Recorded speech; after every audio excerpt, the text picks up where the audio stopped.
Welcome to Cut the Ish, Real Talk Sports, where we strip away the fluff and get straight to the heart of the game. From the hottest plays on the court to the controversies off it. We're breaking it all down with unfiltered takes and raw honesty. No sugarcoating, no holding back. Just real talk for real fans. Let's get into it.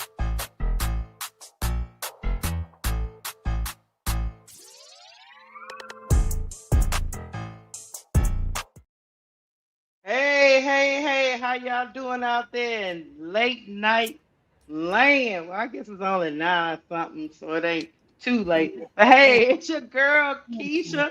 I am rocking with the ladies tonight. We gonna have us a good time. Y'all hit the like button as y'all come in the door. If you catch us on the playback, please drop a comment and still hit the like button. We are up here. We gonna get it cracking in just a little bit.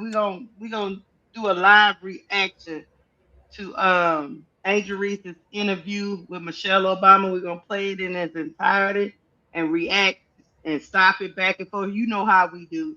Then we're gonna talk about this Vandersloot thing. We're gonna read through this article and kind of break it down a little bit further. I'm sorry. It just came out. I'm sorry, y'all. It's okay, Tony. It's okay. Tony feeling some type of way. We're gonna talk about that. We're gonna talk about Vandersloot, and then we're gonna really talk about whether our girl can go over there and get a chip with Atlanta. But before I do that, let me introduce my ladies. I got Court Vision with So Pretty Tony. Y'all go give her a sub. ADP is on the panel. Art Creations, y'all give her a sub too. Don't be hating. She done came out the chat and up on the panel. She out the chat, y'all. She out. And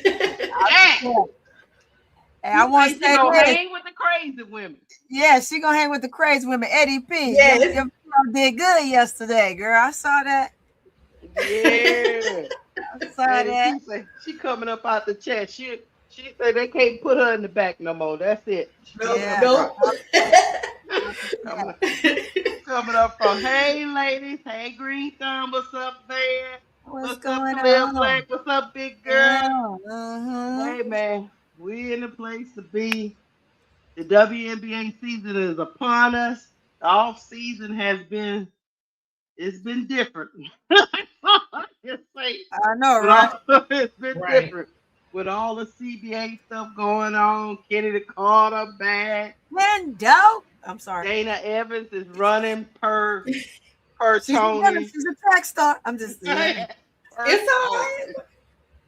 Angel Reese that ran up over to the ATL. I see the W had them a promo. And they got it in their promo talking about it's the 30th season and Barbie then ran to the ATL. What promo is this? Talking about Angel and ran to ATL, Shawty. Yeah, we don't run Shawty. We know that's our word, Shawty, but we don't run. Yeah, we walk. The Barbie glides. I'm just saying. Hey, I heard that. I said, oh, okay. They trying to get a little spice with their little promos. Okay, I hear you, W. It's about time. God dang, it took you 30 years. Neither here nor there. Better late than never, I guess. I don't know how to think of it. But hey, we gonna look. Our baby girl went up there and interviewed with Michelle Obama. Freaking Obama. Beautiful. Yeah, it was just beautiful. What's up, She Win? It was just a beautiful, beautiful thing. I was like a proud auntie. Look at my baby. My baby that made it, man. Right. She's bad, boy. She's bad. My baby that made it. Man, I have a little tissue. She can't even say, look, Mama, I made it. Mama sitting right there. Mama said, I know it. Beautiful moments. Little baby tear. And it looks like if I'm listening to the interview, and I'm gonna let y'all listen to it too, it just sounds like it was before the trade, maybe. like before the way they talking is almost like it was before she finished up with Unrivaled. So this is before all of that went down. Okay, let's Right. see that. That's how it sounds to me. Y'all let me know once we stop and go, stop and go. But yeah, man, our niece, like Reddy Milkaway said, our niece that went presidential. You know. I should have I went You mean, president. did. Michelle Obama is very well So respected, good. you know, and I was just happy that she reached out to this young lady, if not just to encourage her through this journey that she's on, because it's not an easy journey, it's a tough one, and But sometimes it you is. just need those words of encouragement. Amen. Amen. Ain't to the freaking man. Oh, hallelujah. Ain't to Hallelujah. hallelujah. Hallelujah. Sometimes you just need that, those words of encouragement that hey, you ain't doing all this for nothing. Somebody do recognize your Right. worth. When you get so Mhm. Yep. much hate, it can. I know Angel always say that it don't bother her, but how could it not? We At some know. point, Right. yeah, at Baby. some point it's gonna bother you. Yeah. Mm-hmm. Well, I mean, I So, think she's allowed it to bother her so much till she's become numb to certain situations, right? And so that does happen. You get numb, you hmm don't feel nothing, you don't care about what they say. It's like wah wah wah wah wah. Wah. What are we talking about today? but you know And what? what you You got? don't want to get so numb that you don't hear nothing. Oh, Cause she Right. I, here. Right, Keisha. cause Right. I She didn't here, been but in she that don't hear. situation where you like, Yeah. you know what? Bump all up, bump everybody. I don't hear nothing. Mm-hmm. That's a dangerous That's when you thing. That's a snap. And that's dangerous. a That's a dangerous dangerous. place. Yeah, that's a dangerous Yeah. place. It's a dangerous That's when you place. snap. You be like, oh, wait a minute. She was the Yeah. nicest person. Right. Yeah, yeah, yeah. New member, Keisha, Good. get your new Thank you, member. thank you, thank you. Goodness rated Bo for becoming a YouTube member. We appreciate you. Yeah.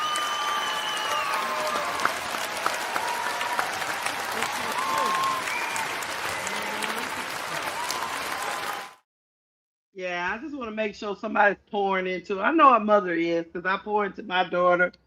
You pour into your son. You pour into your children. ADP. But Yeah. Mm-hmm. like my kids used to say, sometimes I want to hear from somebody else. Mama, Somebody. I Yeah. know you love me. I know you have my best interest at heart. But it's nice to hear from somebody that's not pre that that has to just. I was like, that Right. motherfucker don't even mean nothing, man. And she's like, And well, you have, Mama, you have to love me and encourage me. Oh, it's okay. that Right. forever love. I They know don't about have to. that. I don't have to do nothing, but I get where you're coming from. I get Yes, you do, Mm-hmm. Mama. Yeah. I'm with your They family. do us Yes, you like do, that. Mama. yeah, they be But you like, know how no, they are. They like, yeah, I want to no, hear I it from need to give it somebody back. else too, Mama. I was like, oh, okay, well, you Especially know, boys. I know, huh? Yeah, because the boys, they be, Especially boys, yeah. Them yeah, boys is different. Oh my yeah. God, they different. Tell me about it. Woo wee. What in the devil did I just do? But anyway, Oh yeah, you gotta get Eddie P back up there. right, yeah. That's why I said, what the devil did I just do? I clicked the button, and next thing I know, no, that ain't it. Next thing I know, I was messed I'll be up. playing my butts the whole time I'm on camera. I know. It's like, what the hell? Okay, hold on. I get this together. Because ADP then went, She done went bye bye. she done went bye-bye in the, this is all, uh, Tony thought. She the one Yep, knows I that I did. be doing too many doggone shows. And next I thing did I it. know, I'm under the wrong. There we go. I don't know Yes, what I Eddie P. You clicked. back, P. she I'm back like back. four flat. But anyway, y'all, Put good baby in the evening, corner. Mr. Don't Mama. nobody put baby in the corner. Good evening, just Mr. Mama. How you feeling today? But we gonna get to it, and I probably stop it like every like 5, 6 minutes. So YouTube don't start doing goofy stuff. You know how they be doing, Uh-huh. trying to get Mm-hmm. people in trouble and stuff. And Yeah. I'm associated with Bro Claw, so sometimes they be looking at me real funny.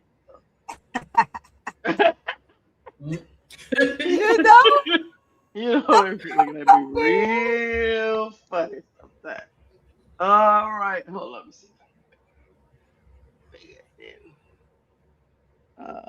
Oh, what's the sign do? Oh, there you go. All right, y'all ready to go? Yes. We're gonna start this thing off right. Let me see what the play button is. Okay, here we go. We've got. I'm really excited. Yeah. For our guests this episode. Craig, why don't you do the honors and then we can get to it. I will. We are talking about today. We have Angel Reese on. She is an NCAA champion, two-time WNBA All-Star. In addition to her incredible achievements on the court, she hosts the podcast Unapologetically Angel, A fellow podcaster. which I'm really interested in talking to her about that. She's also an entrepreneur with brands like Reebok, Victoria's Secret, Reese's, which is one of my favorite candies, and Beats. And in 2023, she founded the Angel C. Reese Foundation, dedicated to empowering girls and women through sports, education, financial literacy, and more. That's great. And she wore her heels today, so she's taller than me, which makes me feel so good. Without further ado, Angel Reese. I see that part. She is super tall. Oh my God. Gorgeous. Gorgeous. I'm short today. Well, this is what we call in our family normal height. Yes. You know, Tall it's queens. like tall queens, and we wear our heels. Yes. Wear You your know, heels, ladies. Me, my girls, it's like brothers better Watch out. get the confidence up. It's like you might have to be looking up for a second. But girl, you are gorgeous. Thank you. Gorgeous. I'm so happy to be here. I am so happy to have you here. Thank you. Oh my God. Reading your resume, your introduction, I would think you'd be about 50 years old. I'm dead. That's so funny. But I'm like, you a baby. I am a baby. You are a baby. I know. And I try to remember that. Sometimes I get caught off guard. Yeah. I'm still 23. I'm living this life once and try to give myself so much grace. Yeah. But at the same time, it's it's all coming so fast. Everything came so fast for me. So I'm still soaking it up. Yeah, but you are handling yourself beautifully. Thank you. I mean, it's not just what you do, but the way you carry yourself, girl. Thank you. It is really a joy to watch you manage it all. And you do it with a smile on your face, with an excellent attitude. Thank you. So I am just... It's an honor coming from you, the queen, the queen. And Thank you. I don't think they were making girls like you when I was growing up. What does that mean? Man, I mean, What does that mean? all of what you said, That's and crazy. can get 10 rebounds a game. Okay. Okay. Yeah. And can get 10 rebounds a game. I mean, Lisa Leslie, she was. Lisa Leslie that- is my girl. I just saw her at the All-Star Yes, game. I saw you Yeah, guys. okay. Yes. Oh, we But missed you. Yes, oh, no, I know. You were on TV. I wasn't there. I wasn't there. No, I no. saw. Hold on, let me She's introduce our new funny. member. That dude say, look, I don't think they was making them like you, boo boo. What? Entrepreneur, beautiful, getting 10 rebounds a game. I mean, I don't remember them making them like that. Baby. Hold on. Let me welcome Shirley Kimbrough. Thank you for becoming a YouTube member.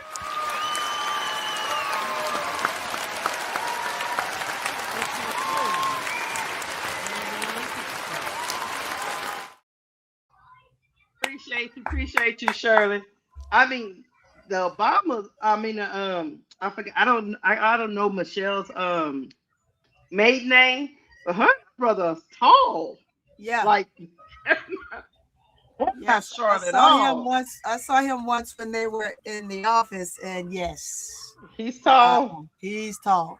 Oh, wow. Daughter's tall. She's tall. God dang, everybody tall.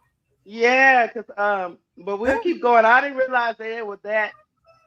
Oh, like I knew her husband was over 6 feet. I think he's like 6 foot or I 6 think he's foot like one. he's like 6'2", 6'1", 6'2". Yeah, I just didn't realize that all of them was that tall. Even her brother's taller than them. So yeah, Yeah, he's man. a tall guy because he's like, you're in your heels and you're taller than me. Here we go. Her across the way. But see, she's still young. I mean, it's just, oh man, it's so nice to see. It's a breath of fresh air. It sure love it? is. Yeah. Yes. And the passion with which you play is so fun. I love it. Yeah. Well, let me start because I hear that I am a reality TV fan. And I know you are into Love Island. Girls got me into Love Island. Really? You know, because I wasn't, I would always just click past it because it just seemed like too much. Yeah. And then one time they were like, Mom, you just have to sit here and watch with us. Yeah. And I think it was the season before last. Yep. And man, was I hooked. It's good. I mean, it's crazy. It's crazy. I can't help you here. You're not watching? No. He doesn't watch any of it. We're trying to get him What's more. your show? Oh, God. I'm going to stop for 1 minute. My girls tried to get me to watch Love Island. I could not sit down long enough. Do y'all like Love Island? No, I don't watch it. I stopped doing reality TV after reality TV became actual TV. I just, it became regular TV. I stopped watching it. I just couldn't do it no more. Too much of it. Yeah. My girls, my daughter did. My daughter watched. Yeah, my girls are hooked on Love Island. Every season, they tried to get me to sit down and watch. Hey, get a glass of wine, watch a little Love Island with us. I sit down for about 10 minutes and I was like, no, this is just not for me. But let's keep going. I know, right? It's Wide World of Sports. It's some old, he's watching old TV. He's he's watching Gunsmoke. Isn't on anymore. But if it were, he'd be watching Wide World of Sports. Now who sounds like they don't know pop culture? Goodness. You know what? I watch movies. Okay. Old movies. And I watch things to prepare for the podcast. Okay. And then I'm watching basketball probably because of my job and because of my kids and because I'm watching you. Yeah. I'm watching a lot of basketball. Okay. Yeah. So he's watching nothing fun. But sometimes you got to watch some trash TV or something that you're like, oh, okay. That part. Are you watching Traders? I haven't watched Traders. Oh, girl. I don't watch, I watch TV sometimes, but when something is trending, it is good. So Traders is good. Okay, what is that on? Well, it's on Bravo. Is it on Bravo? It's Peacock. on Peacock. Okay, I need to watch it's on Peacock, but all these celebrities, a lot of them from reality TV. So Rob from Love Island is on it this year. I'm gonna watch that. Put that on your. But he's on Love Island. You're saying he was on Love Island. You remember Rob from Love Island? Yeah, I know Rob. Yeah. What's the point of Love Island? You're gonna find love on an island. And everybody's in a bikini. And everybody's naked. Okay. Yeah, no, so last time he said That's right up my alley. He said that's Right up my alley. I'm really missing something here. I'm missing something here over here. Last week I had Janae Craig on my podcast. She was on this season, not this season, but last season. And she was telling me, I was like, were you not nervous going on there? Like, you have to kiss other people, all these different people, like your parents are watching, you don't have a bikini on. She was like, at first I was like, yeah, like my mom, they're very religious. Yeah. So her mom was like, don't do that again. Like, she didn't tell her mom. She hid it from her mom for so long. And she was telling me, she was like, she wouldn't do it again, but she loved the results from it and everything that came from it. But wait, her mom found out on TV? Yes, her mom did not. That's wrong. No. That is not right. Ooh, that is wrong. For a minute. Ooh, if I turned on the TV and my child was on Love Island. Keisha, I probably would have flipped out, Keisha. I probably talked what the. Now, I'm going to tell you, I got to watch it because I hadn't seen it. Remember, I said I hadn't seen it. But one of my son's friends, one of the young men that my son grew up with, they're friends. He's on.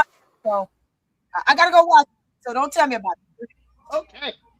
You ain't gonna get it from me. I don't watch it like me either. I ain't watched it. It was only on the first episode. It was only on the first episode.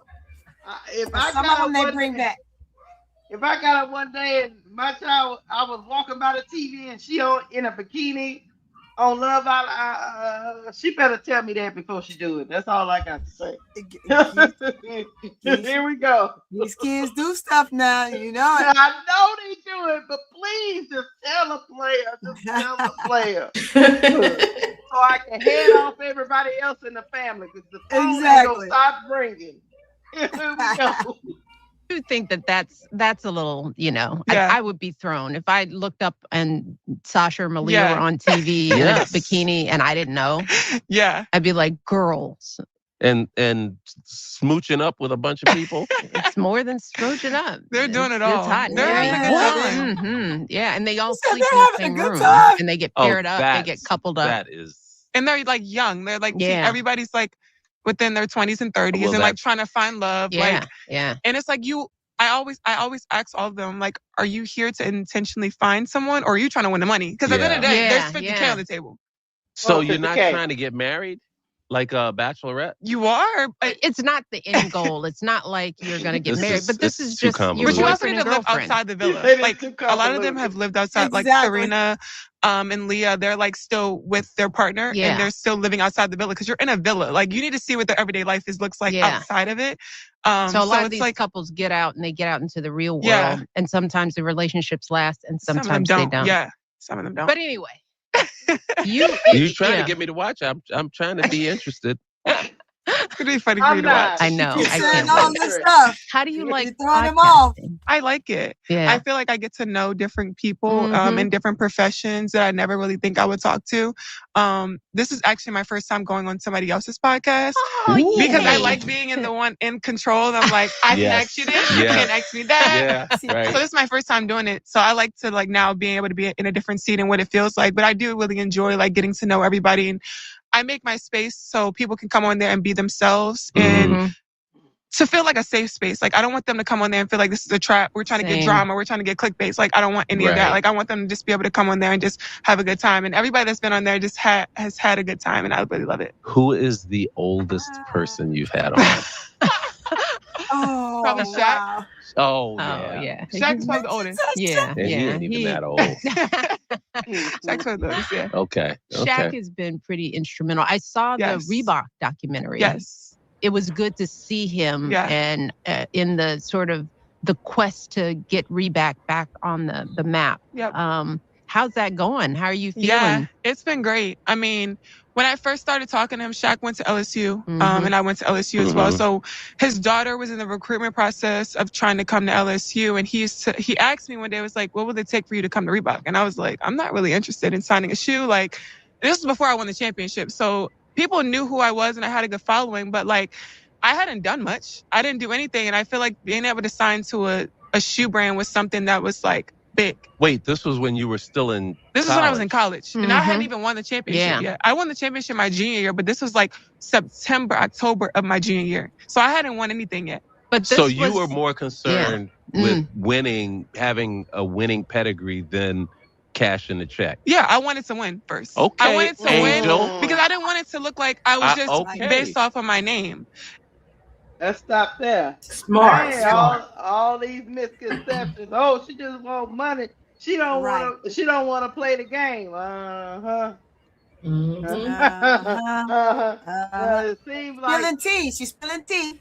She said multiple times, Tony and ADP. She said multiple times that all of this, all of what I have, stems from me playing basketball. It will always be the number one priority. But for some reason, people been running around with these narratives that she don't want to play basketball. Yeah, it's nice. It's nice to know that she was like, "Look, I could sign a deal, but I need to make sure I'm a winner before I get out into that space, especially being a woman and a black woman at that. Yeah, I don't want to be out there with a shoe and didn't do anything. So yeah. So what? Yeah, and people are saying what's the hype about, especially when she's getting like the vitriol she gets, right? So it's good that she's slowly but surely just kind of giving us bits and pieces of herself that others don't know. I mean, I'm pretty solid with it, so I love it. I love it too. Hold on. Let me.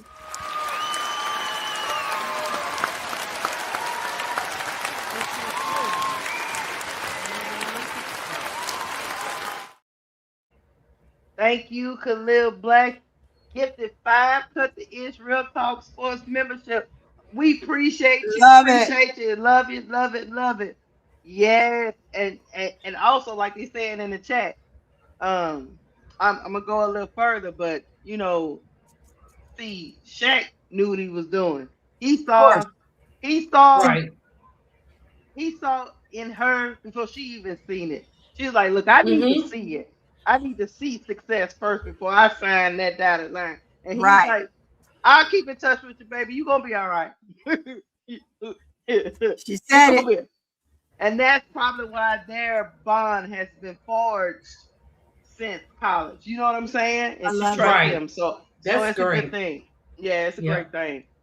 Okay, let me hit play. Hold on. And Interesting. when he was like, what would it take? And I'm like, I don't know. Like, I'm not really looking for it. Like, we'll figure it out when it gets there. So when I finally won the championship, we were still in talks and connections. And he was like, anything you ever need, like, I'll make sure I get it for you or I'll help you out. And after I won the championship, all the different shoe brands started reaching out.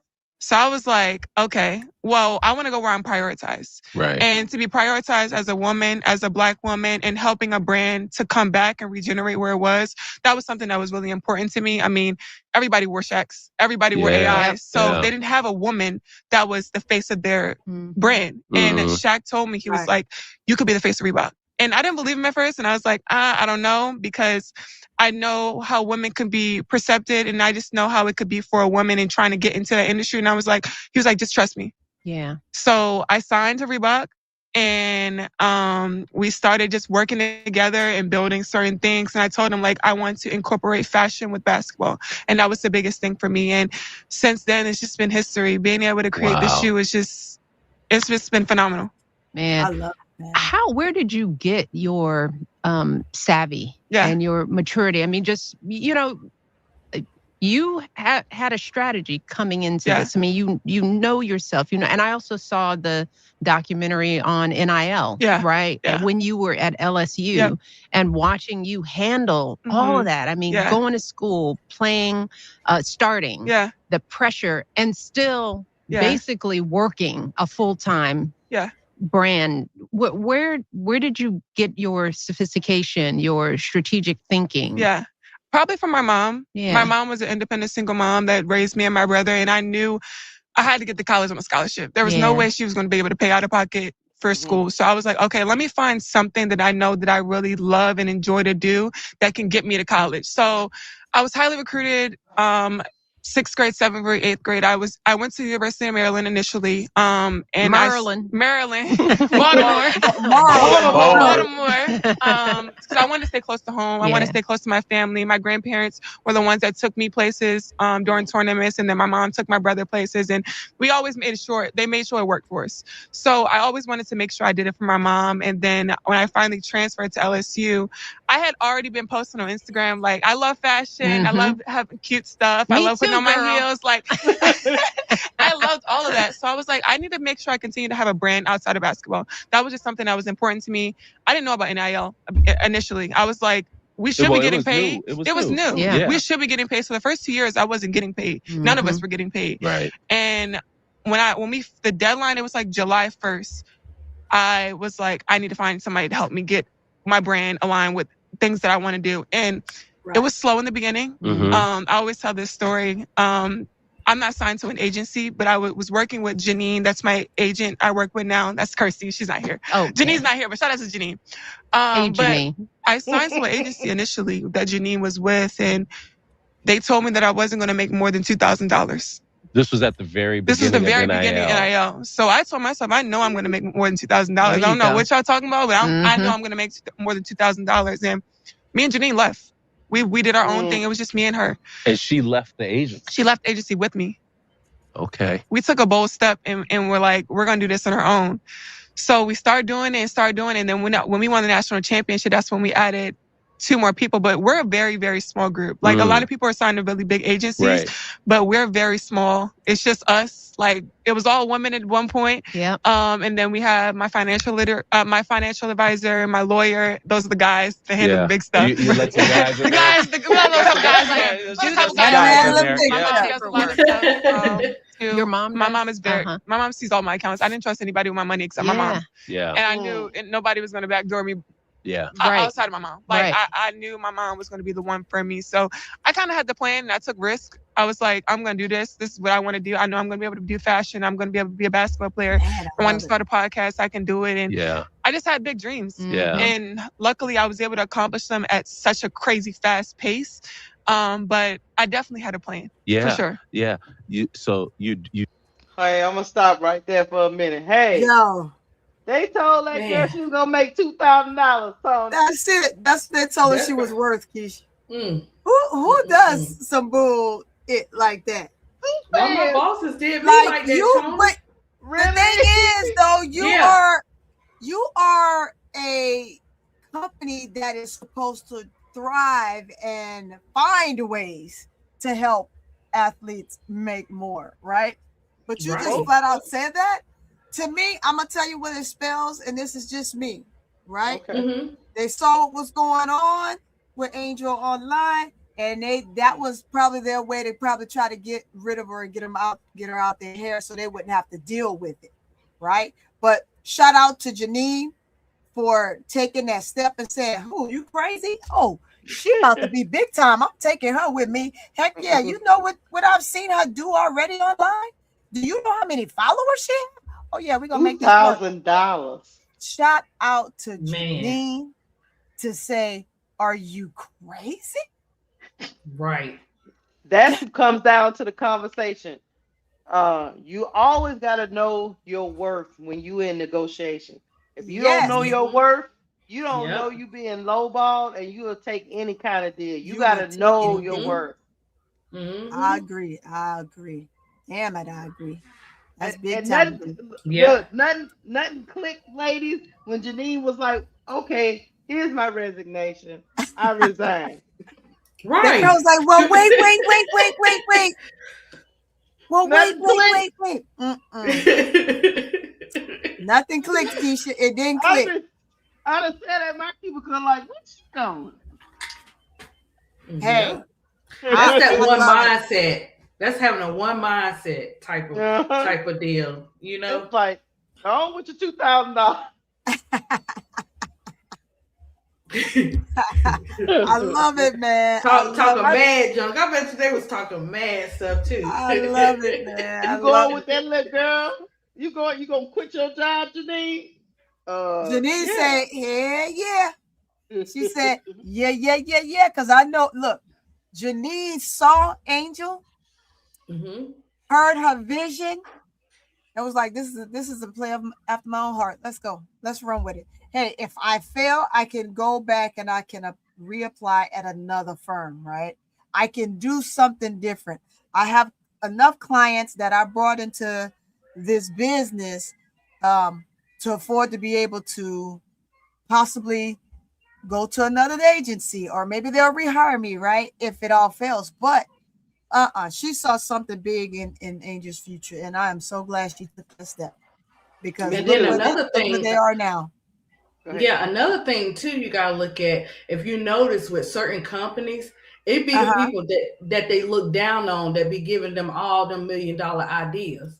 So she could have been in that agency and she was working under all of those people, but she was giving them all the great ideas. Yeah, they could, and they could have taken some of her clients too. And they could have taken some of her clients. You know that that's a thing. That is a real thing. And look, Shirley said, "I bet that company is kicking their own asses now." They're doing more than kicking their own ass, boy. They done messed up $1 million woman. Then Big Girl said, "I think it was because NIL was new and wasn't sure if people would invest.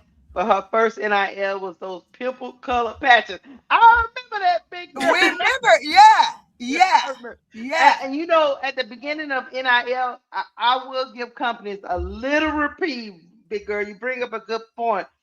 At the beginning of NIL, a lot of these companies they knew the men was gonna benefit from it, because that'd be a way that they could pay players, because they was already doing it behind the scenes anyway.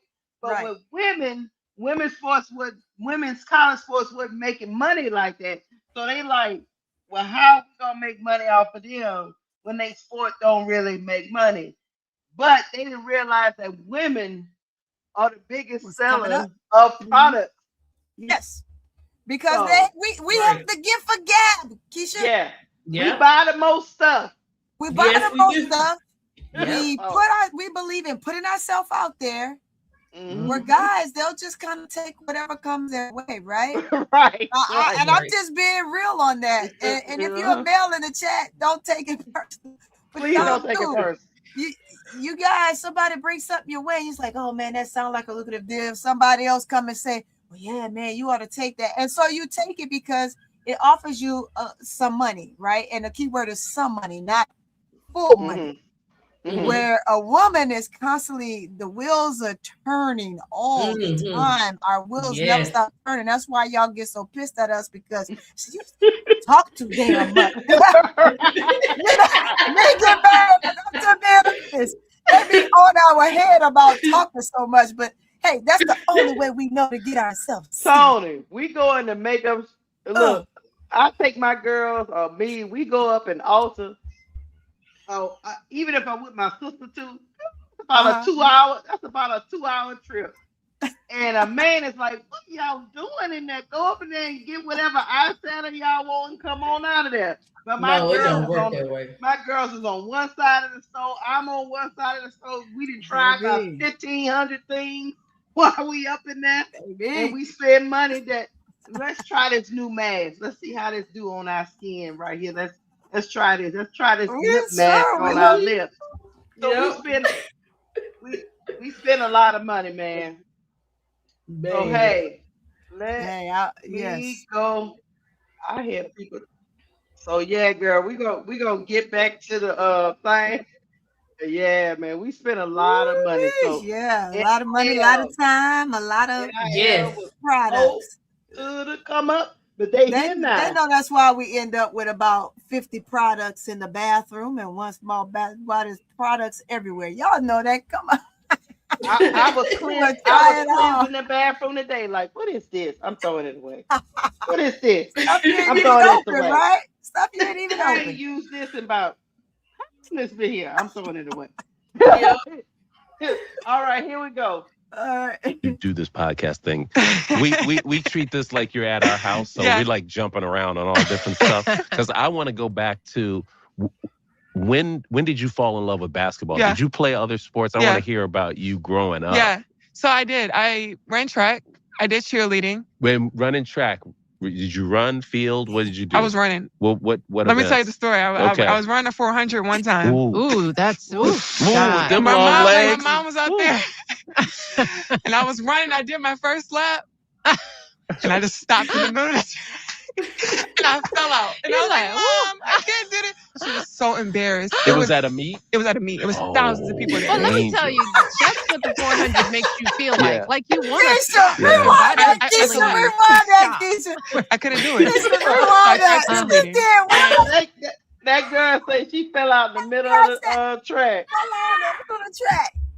She said her mama was embarrassed. She said she ran the first lap and she fell out. So she must have meant she was running the 800. She probably had another. Whatever it was, she might have was talking about that curve. She probably was talking about that curve, and when she hit coming that off straight, that second she fell curve out. at that 330, she fell out. She fell out. That baby fell out. Yeah, the trick part about it is look. Every one of my kids and try stuff that they like, no, mama, no, I don't want to do that no more. Yeah. I don't want to do that no more. All right, here we go. Oh man. Did you run, field? What did you do? I was running. What Let me tell you the story. I was running a 400 one time. Ooh, that's God. My mom was out there. And I was running. I did my first lap. And I just stopped in the middle of the track. And I fell out. And I was like, Mom, I can't do it. She was so embarrassed. It was at a meet? It was at a meet. It was thousands of people there. Well, let me tell you, that's what the 400 makes you feel like. Like you want to stop. Like your body is telling you, stop. I couldn't do it. So I tried cheerleading. And I had a next door neighbor that I used to hang out with, and I used to tell her, like, I hate cheerleading, but I'm just going to do it. She snitched to my mom one day and told her that I hated cheerleading. My mom took me off the meet one day at the cheer meet. She's like, you're not doing this. If you don't want to do it, don't do it. So she was a coach, and I used to go around and play basketball. She used to coach a third grade team. Your mom was a coach? My mom was a coach. She coached like a third grade team. Okay. And I was like 4 or 5 years old, and I used to just go and play basketball around the gym and play while she was practicing. Now, was your brother playing at this point? My brother was not playing yet. Okay. He wasn't playing yet. Okay. He wasn't. He was a late bloomer. Okay. So we started playing with each other probably like when we were 8 and 9, and she coached us. Okay. So I was on an all boys team, and it was just me. I was the only girl, and she coached us, and she said she would never do that again. Me and him used to fight. We used to go at it. Like it was crazy, but it really helped me and it really built me. But I really enjoy. Like I would never take that point for granted. Like having my mom like coach me. Yeah. It was fun. And so, look at the joy. What grade was this? This was like age? 5th grade. Okay. So 6th grade. By 6th grade and 7th, you started getting recruited. Yeah, I was getting recruited. I was playing. Well, when I was in 3rd grade, I was playing on the 5th grade team. So by the time I was in 5th grade and 6th grade, I was kind of already advanced. Like I had already knew what I was doing. I was also short. I was short and I was a point guard when I was younger. I used to wear goggles. I was a point guard. So that's kind of where I had my like ball handling skills from, because I was a guard when I was younger. It makes sense. And then 8th grade is when like I just shot up and got tall. And I was just like, I hated it. Yeah, I hated being tall. Because like all the guys were like, I'm the tall girl, the giraffe in the classroom. Yeah, I never understood. Yeah, we don't know because like, we don't catch up until later. You don't get into until too late. Until you're too late. But like nobody instilled. Like my grandma used to tell me like you're tall for a reason, but I never understood. Like, grandma, you're not at school with me when these kids are like being mean to me and bullying me and stuff like that. But now like I get it and I really embrace it.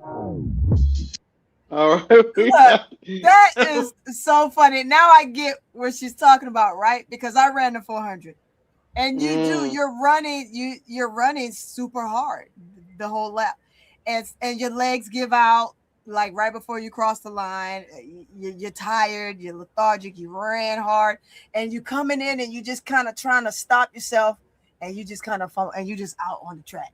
You're just out. Look, half the time you end up getting to like the 30 meter, and you just it's like, hey, the finish line's back there.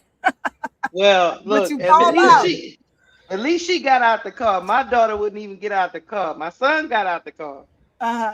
To try track, but my daughter was like, if it's an outside sport, I don't want nothing to do with that. Dang. I was like, okay. Yeah. Track. But yeah, that I loved it, man. I loved that 400 to have your. That's a horse's race, Keisha. My son used to run the 1, the 2, and the 4, and he said, "Mama, that 4 had your muscles burning like you on fire, like somebody, and it's hot." Track is a hot sport. I remember we used to be sitting out there like, and my daughter used to be like, oh my God, he wouldn't even know if we wasn't here. The race is over in like 20 seconds. Can we go home?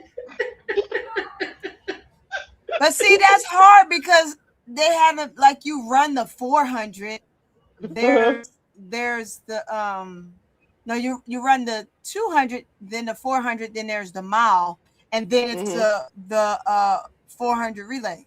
So it's like, you don't, he should have been dog tied. His legs should have been burnt the craps out running so close behind each other. He used to run the 1, the 2, and the 4. But sometimes he would have to forego the 1 and just do the 2 and the 4, because sometimes, depending on how the schedule goes, the 1 and the 4 might be back to back. Yes. It just always seemed like the 2 was off by itself, but the 1 and 4 was together. Yep. And if he was running a relay, then he would focus on the relay and just not run for his individual. Because he ran for his team, he ran for his school, but he also ran for a track club. Girl, I was everywhere. Let me tell you something, y'all. I was I was everywhere. That son of mine went to what you call it, track junior Olympics and all that. Yeah, I was out there in Florida in that heat. Yeah, because if you played football, they told you had to run track. Oh yeah. When I was in high school in New Orleans, if you played basketball, you was running track. You had to. So, oh wow. And if you ran track, you had to run cross country which was doing basketball season for us. Mm-hmm. So it was a requirement. Our coach, they play, oh, you run a track? No, you run. They didn't care if you just threw the shot put in the distance or you were a javelin. You just got to do something. You was gonna do cross country. They didn't care if you walked those 2.5 miles, but you was gonna do it. It was mandatory. But yes, you're right. Yeah. It goes that 100, the 100 hurdles. I think it's the 400, the mile, or the 800, the mile, then the 200, then the mile relay. I'm telling you, that's crazy. I ain't running so long, but I know the order of how it runs, because it was almost like you had to forego nature. You had to, especially when you got past, at least for the kids down here, especially when you got past like regionals, you had to pick. You couldn't do all of them. You had to pick what you was gonna qualify in. This is too much on your body. Hold on. You got another one. Thank you, Khalil Black, for becoming a YouTube member. Appreciate you.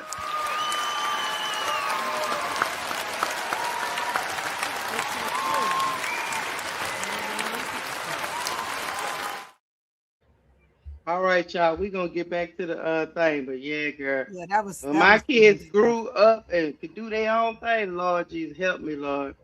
I was happy.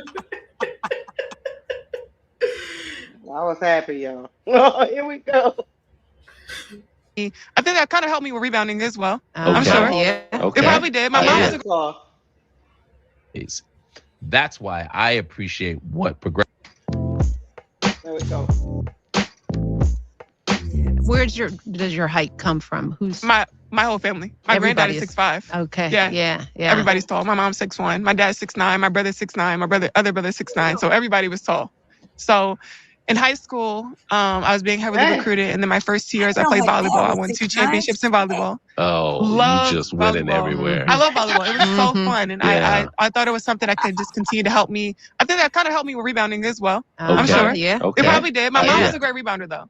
She has a record held at UMBC in Maryland. So, but did she say to you, "All right, you gotta get 10 rebounds a game"? No, she's never been the type to be like, "You need to do this, you need that." She always let me be free. Like, she always let me, because she trusted and she knew that I would work hard and know that I can get to my goals because I worked hard. She trusted me.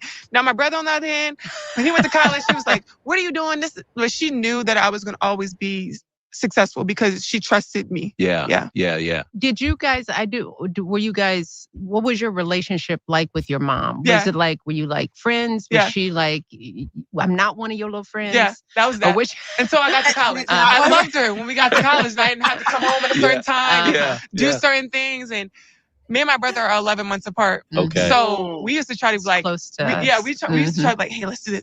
Like, let's not tell mom this and tell mom that. So we were super close when we were younger. And then when we got older, we just all we're like best friends. Like we text in the group chat and just have a good time.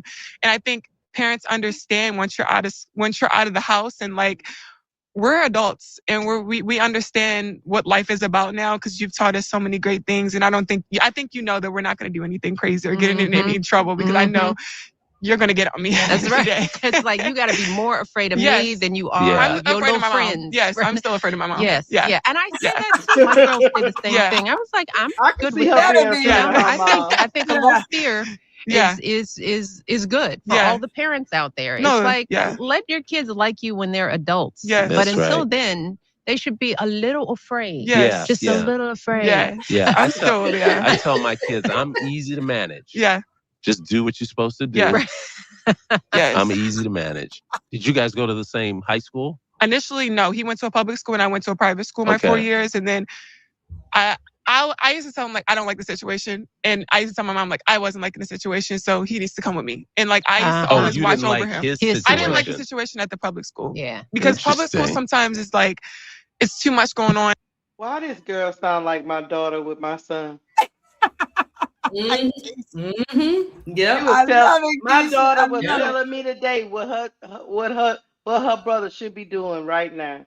Mama, they look at this program and look at this program. What the hell? He got to figure it out. That's what big sisters are for. Ooh, now sometimes they be trying to be the mamas. We know that. They trying to be the mama. Yes. Well, I'm the oldest of 6, so yeah, and that's just my mom's kids. So if you talk about the step siblings, I'm the oldest of like 15. Dang. I'm the oldest, and so basically what I say goes. So yeah, I'm the boss. It is what it is.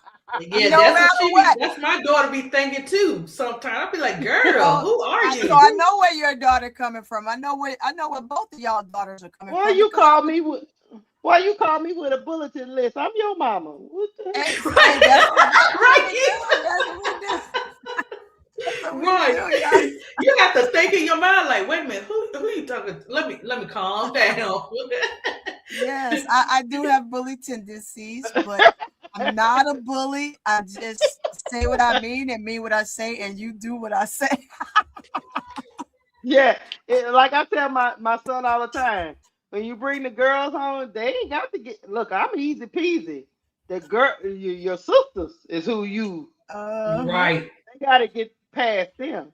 Yeah. Here we go. Because everybody's doing something to him. Ain't nobody doing. He ain't doing nothing. The girls ain't no good. That's big sisters. That's big sisters. Here we go. And I think he need the undivided attention of being at a private What school. is it with smaller. these little sisters taking care of their older brothers? No, this is my little brother.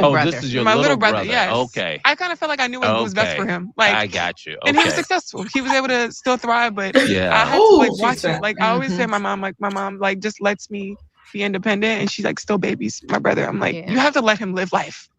That's what happened here too. See, the mama's boys. Yes, they are. I mean, it's look, rough. I It's always a rough make life. the joke. I had to take her to the White House before she noticed. She's like, Craig, is Craig fine? That's what my mom does too. I'm like, she's like, is Juju fine? I'm like, I don't know. Call him.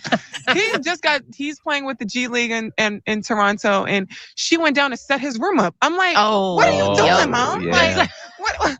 You didn't come set my room up. but I love it because I know that that's what makes him feel comfortable, and that's what makes me feel comfortable for him. Because you know he's good. Yeah, he's good. I'm like, you good? You need something? I'm like, he's like, all right. So how do you feel about girlfriends in his life? Keisha, she just blasted that man on. She blasted that man with the first lady that his mama. Do you not understand that is my oldest child right there? She don't care. I'm behind you. I'm stacking you. I'm behind you, Keisha. She don't care who she talking to. She could be talking to President Angel don't Obama. care what she says, boy. Angel spills the tea. Ooh, they do not. Look. Angel, don't be doing that. He grown. He's gonna. He got the women after him now. He in the lead. Don't do him like that. That's why I say this interview happened before, because her brother was still in the G League when she was having this interview, and now we all know he's on the Wizards. So that's why I was saying that. Right. This interview was definitely before all of that stuff. Yeah. All right. That's funny. All right, let's talk about that for a bit. I am open to what he likes and loves, but I definitely will let him know, this might not be the best situation for you. And I see it at the end. Right. It always folds out how I say. You always know. I always know what I'm talking about. I'm like, Mom. Oh man, he has to go through it. Poor I'm like, kid. Mom, this is not. It's like if she do something to my brother, man, I'm not gonna be happy. Going down. Yeah, let's understand that, ladies. Don't be Mama messing Angel. with Angel's little baby. So he hasn't met anybody who's like you. I don't think he's capable of being with somebody like me. Okay. To expound. I don't think he's able to be with the woman that has her own. I think a lot of men are not able to have. That was fired. Present company excluded. Yeah, I think it's hard. I think it takes a strong man to be able to be open to a woman that has her own, that works on her own, that does her own things, and doesn't necessarily need you. And that is not catering to. Exactly. It's like when you have your own thing, you don't have time to make sure you're this, make sure, because you've got your own pathway. Yes. Yeah. And it is a difficult thing. I mean, I feel very blessed that, my husband in his, before all of this, he had to be completely secure with all yourself. That was me. Yeah. How I thought, how I moved, how I, and it's a rare thing. Yeah. My mom, that's how my mom was. Like, my mom was very, like, she taught me how to cut grass if I needed to. If I needed to change, like, a tire, like, she made me so independent. Like, if I'm coming in a relationship, sir, I don't need you. You're just a plus to me. Yeah. And I kind of, when I tell my brother, I'm like, you want a woman that is also ambitious, because you don't want to be with somebody that's not driven, that is not going to push you to be better. Because when you're slacking, you need somebody to tap you on the butt, like, hey, you got to get up and come on. I say a relationship is like a basketball team. It is. It's like everybody's got to be able to shoot, dribble, score, and defend everybody. It's like you wouldn't pick your team and be like, I only dribble. Yeah. And it's like, because you never know what life is going to have before you. It's like you want a partner that is bringing what you're bringing to the table, because life happens. Yes. Somebody could get sick. Somebody could life be lifing. Life be lifing. Can we just pause for a moment? And I want to let the producers mark this time that my sister used a basketball analogy for the first time in a whole year. Analogy. Not with me. But I do when I'm talking to men, trying to get them to understand. It's like you want a partner that can bring it all. Yes. And I tell my daughters, you have to be able to do everything. Yes. I don't want you to ever count on somebody. I've seen too many friends who, they served the role, they did what they were supposed to do, and then somebody walked out on them. Yep. Or somebody died. Yeah. Unfortunately, it takes us a while. We how long when we get older? How long? Yeah, really. How old? I would say for me, I was probably in my early 30s when I was like confident. Okay. Well, I think that, but it's not the same. That's interesting what he said there. So it could be intimidating. It could be intimidating for a man if they're not confident, and if you're navigating relationships in your 20s and you're a real confident, successful woman, it could be hard, man, because you're dealing with men that might not be as confident or as mature as you. Interesting. Well, exactly. Well, I mean, just her seeing just how freaking mature Angel is, and I think this is what makes people like Pagliosha and those guys like not understanding, don't have a sense of understanding for someone so young who's so wise and already know where she is, where she's going, what she's going to do, what she's going to be every step of every minute, right? And they don't know how to handle someone like her. They don't understand her. Yeah. Yeah. All They understand. They just don't get it. Hold on. They won't get it. He's a man too. He's like, and he's telling his truth up here today. All right. He's sure telling his truth. He's telling all you men if you in this chat. Getting told on. Here we go. For everybody though, like there's some guys who probably have that at 25, and I've met some guys who've had it early, but I would think around 30 is the right age, especially for somebody as polished and as you are. Yeah, you might. Yeah.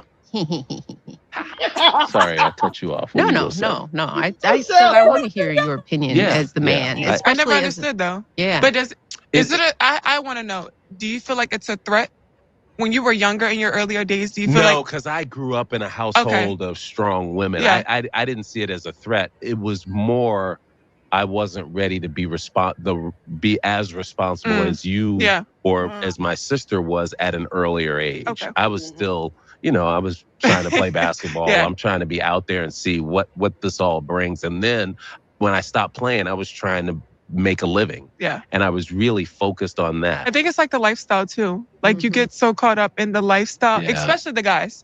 You get caught, you see, you have so much access to everything. Yes. And you don't understand what it even looks like to be in a real relationship or be with someone that is driven and has their own, like, I woke up today because I saw you woke up at 5 and now I'm about to get up at 5:30 because I'm motivated to keep going and get up and do things. And I think that is important, especially at 23. I've seen so much in the dating world, and I think being able to be around people and be around someone that really understands and is very ambitious and talks long-term things. I like to be educated too, because I don't know everything. That's right. Tell me about the investments and how to do certain things and assets, because I wasn't taught that in school. They don't teach us that in school. No, they don't teach that anywhere. Anywhere. But I think that is really important, and I think I've had an eye opener to that, and not just over the years, just being in the life in the space that I've been now, like realizing like it's bigger than the lifestyle. Like at the end of the day, we have to turn the social media off, everything that we see, and we have to sit and lay down in bed together, and this is reality. How are you managing that? I mean, your brain, you are, first of all, it's your generation, it's your profession, it's how do you make the separation? How do you keep yourself sane and still, get the job done? I think I try to have some type of normalization of knowing where I've come from. I'll never forget that. I don't want to ever feel like I'm bigger than anything. So I always sit back and just think like, I'm so grateful. I'm so thankful. I love being able just to come home and turn my phone off and just relax and just doing the things that I enjoy, laying in bed and just laughing and just having a good time with the people that I love and enjoy. So I think over the years, it's been hard for me to realize that, but I think the maturity of just understanding like, social media isn't real. The reality. Let's say that again. Social media is not real. Okay, and everybody. I think we get so caught up in that. Years prior, I would comment back at things and let things continue to bother me. But now it's just like, well, girl, it takes some people until now, my age, 62, to realize that. It's just beautiful that, and look, I adore you. It's fun to watch you, but I also want to make sure you're protecting your soul through all of this. And a lot of young people don't even know that they need to protect themselves. So I'm glad to hear that you understand this fully. Now, I think now I've over the last 2 years, I've been able to understand it. Do I think what has happened to me over the years is normal? No. Not at all. And is acceptable? No, and not at all. But understanding this is my new reality of what life is about, and being able to just be grateful and graceful of everything that I'm able to enjoy, of just being able to come home and let my hair down and just walk around the house. Like just being able to enjoy the little things. And like now that's just the things I enjoy. I can't go to the grocery store and do the same things I used to be able to do. Go to the concert and just have a good time, or just go to the hair. Like now I just enjoy the little things at home when I can. Well, I have to back up, and because you said you were talking about being bullied because you were tall. I think, and correct me if I'm wrong, all the stuff that you've had to go through has prepared you for what you're handling now. And I have to say, so I started following you when you were at LSU. So I didn't know you when you were at Maryland. So when you started being on TV, and I was like, oh, look at this beautiful woman getting all these rebounds and being able to really play. Like I could tell you could handle the ball. I could tell you can see the game by the way you pass. You're seeing now, sports is like reality TV. The media wants to manufacture some stuff. And I just want you to know that I noticed how you've handled yourself. And it has been absolutely with a plum. You can't really teach that. You can talk to people about it, but you can't teach what you went through. I don't think anybody will ever understand. And so if for those young people, not just women coming up behind you, how would you talk to them about what you went through? I think it was a really pivotal point in my life. I think it was a character builder for me to be able to go through what I was going through, especially at a time where I won. But am I losing at the same time, where I'm feeling like I'm getting pulled by the wins, but I'm also getting pulled by the losses? And how do I find a medium where I'm able to just cope with both? Hey. Play it again. Repeat that. Look, for sure. Sometimes when you win, you feel like you losing. Sometimes when you win, you lose. She said, hold on. I can tell you can see the game by the way you pass. You're seeing now, sports is like reality TV. The media wants to manufacture some stuff. Yeah. And I just want you to know that I noticed how you handled yourself. And it has been absolutely with a plum. You can't really teach that. You can talk to people about it, but you can't teach what you went through. Yeah. I don't think anybody will ever understand. And so if for those young people, not just women coming up behind you, how would you talk to them about what you went through? I think it was a really pivotal point in my life. I think it was a character builder for me to be able to go through what I was going through, especially at a time where I won. Yeah. But am I losing at the same time, where I'm feeling like I'm getting pulled by the wins, but I'm also getting pulled by the losses? And how do I find a medium where I'm able to just cope with both? Yeah. And figuring that out. And like, I've had to eliminate people out of my life, eliminate people out of my circle, being able to find people that genuinely just outside of Bayou Barbie, Chi-Town Barbie, outside of everything, like Angel. Who's Angel? Yeah. And just being able to enjoy great company. I think that's really important for me, and just continuing to be confident. I think everybody always asks me, like, are you all right? I'm like, yeah, I'm as all right as I can be. And everything is not great, but I try to wake up every day and just be grateful for every moment. Every moment hasn't been great, but I wouldn't change this life for anything, because I've had some really good moments, and I don't want bad moments to outshine the good moments, because I know I've been able to bless my family, bless the community, being able to start a foundation. I never would have thought I was able to start a foundation. At this age, girl? I never would have thought that. Being able to just continue to thrive in basketball, have a sneaker, and just being able to do so many great things. I try not to let the negative outshine the positive. But like I said, I keep my circle very small. Hey, what I said earlier. After a while, some of that stuff gets to you.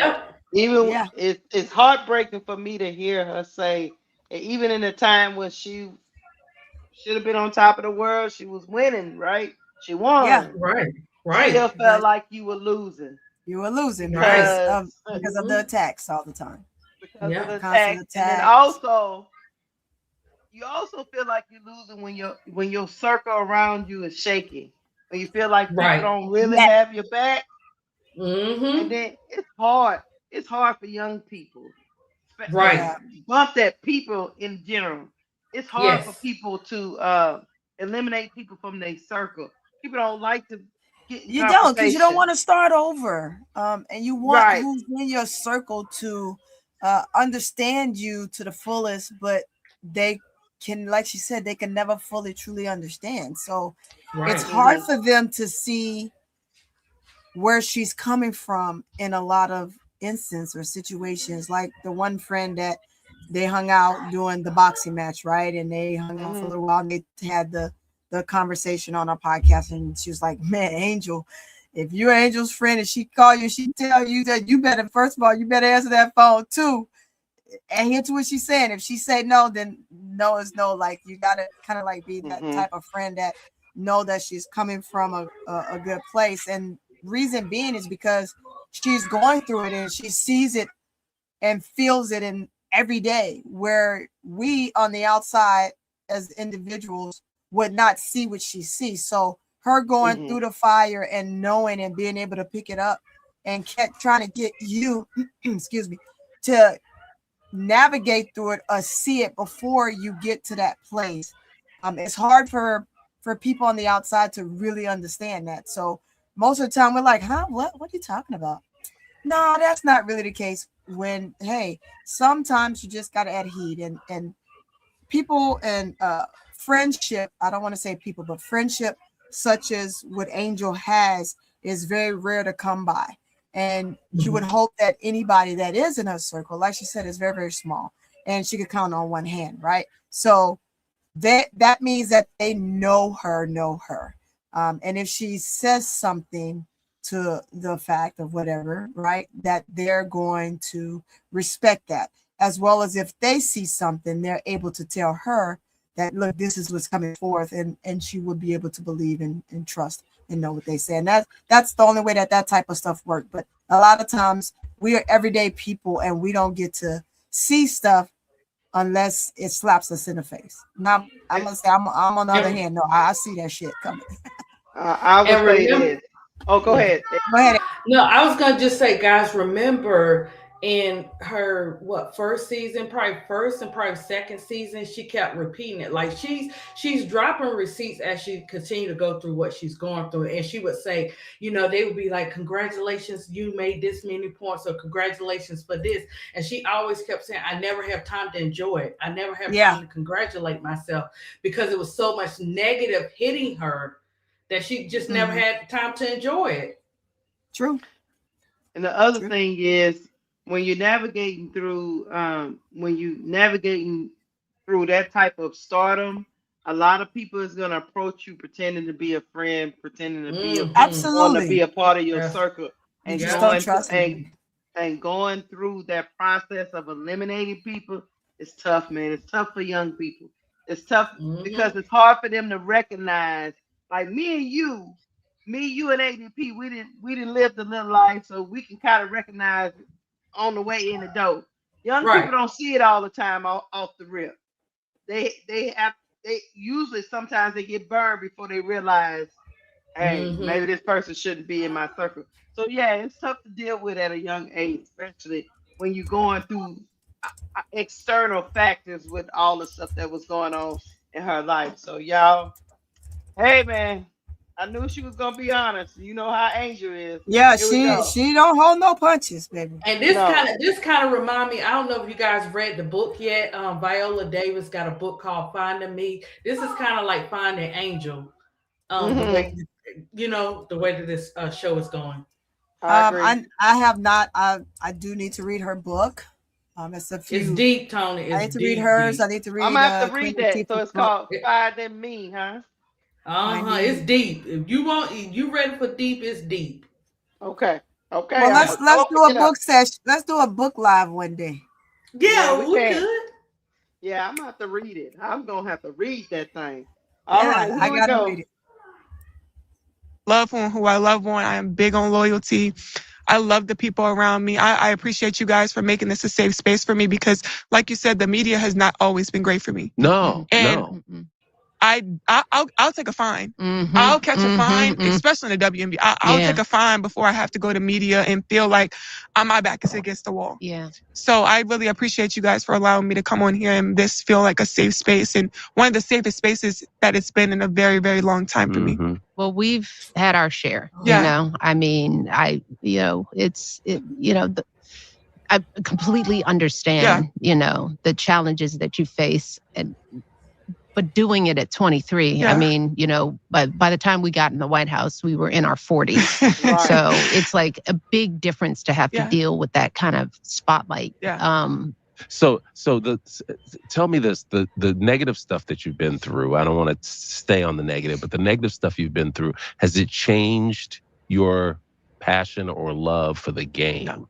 All right, good. I don't think anybody can dictate the love and joy or take that away from me. Good. I think I've been through so much at a pivotal time. Like I said, when I was winning so much, now it's like everything is a win to me. The small things are a win to me, so I don't even let the negativity get to me. Like it doesn't bother me. You see it, I see it, we all see it, and it's like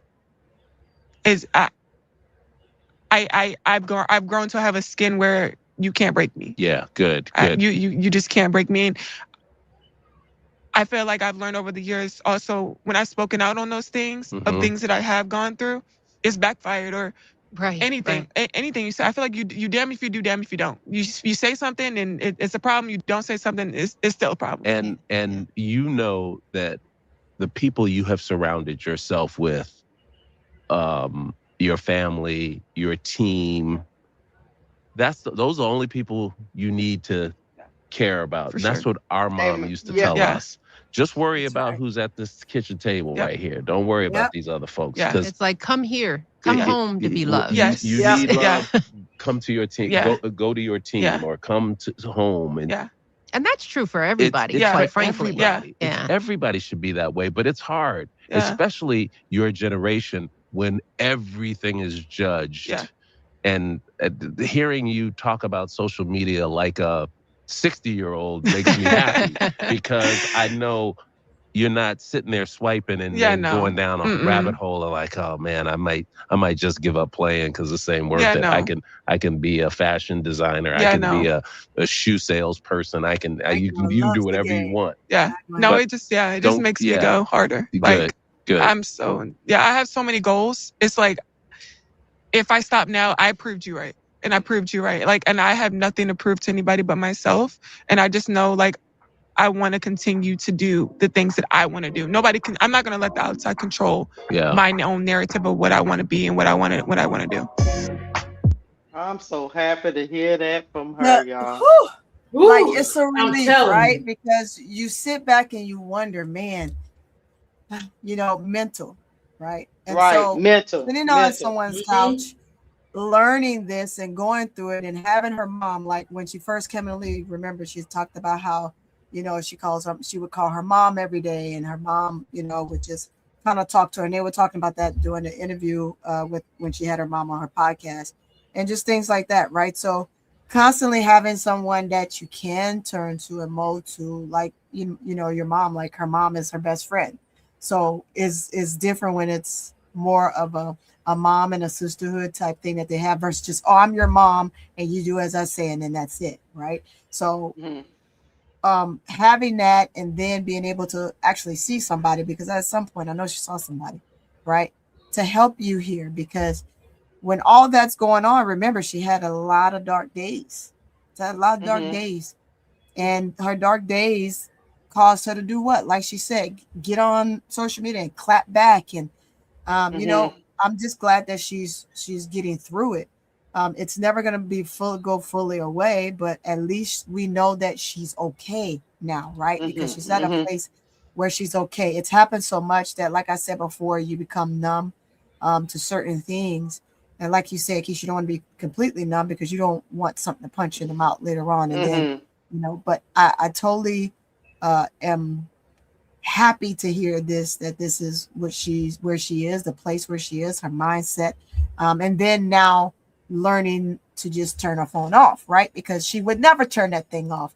She would always have 2 or 3 phones, and she would always have it in her hand and doing something. Whereas now you can see she's places and she may check her phone, but she's more in tune to what's going on around her versus being in her phone. So I'm glad to see that as well. So I've been very observant of that.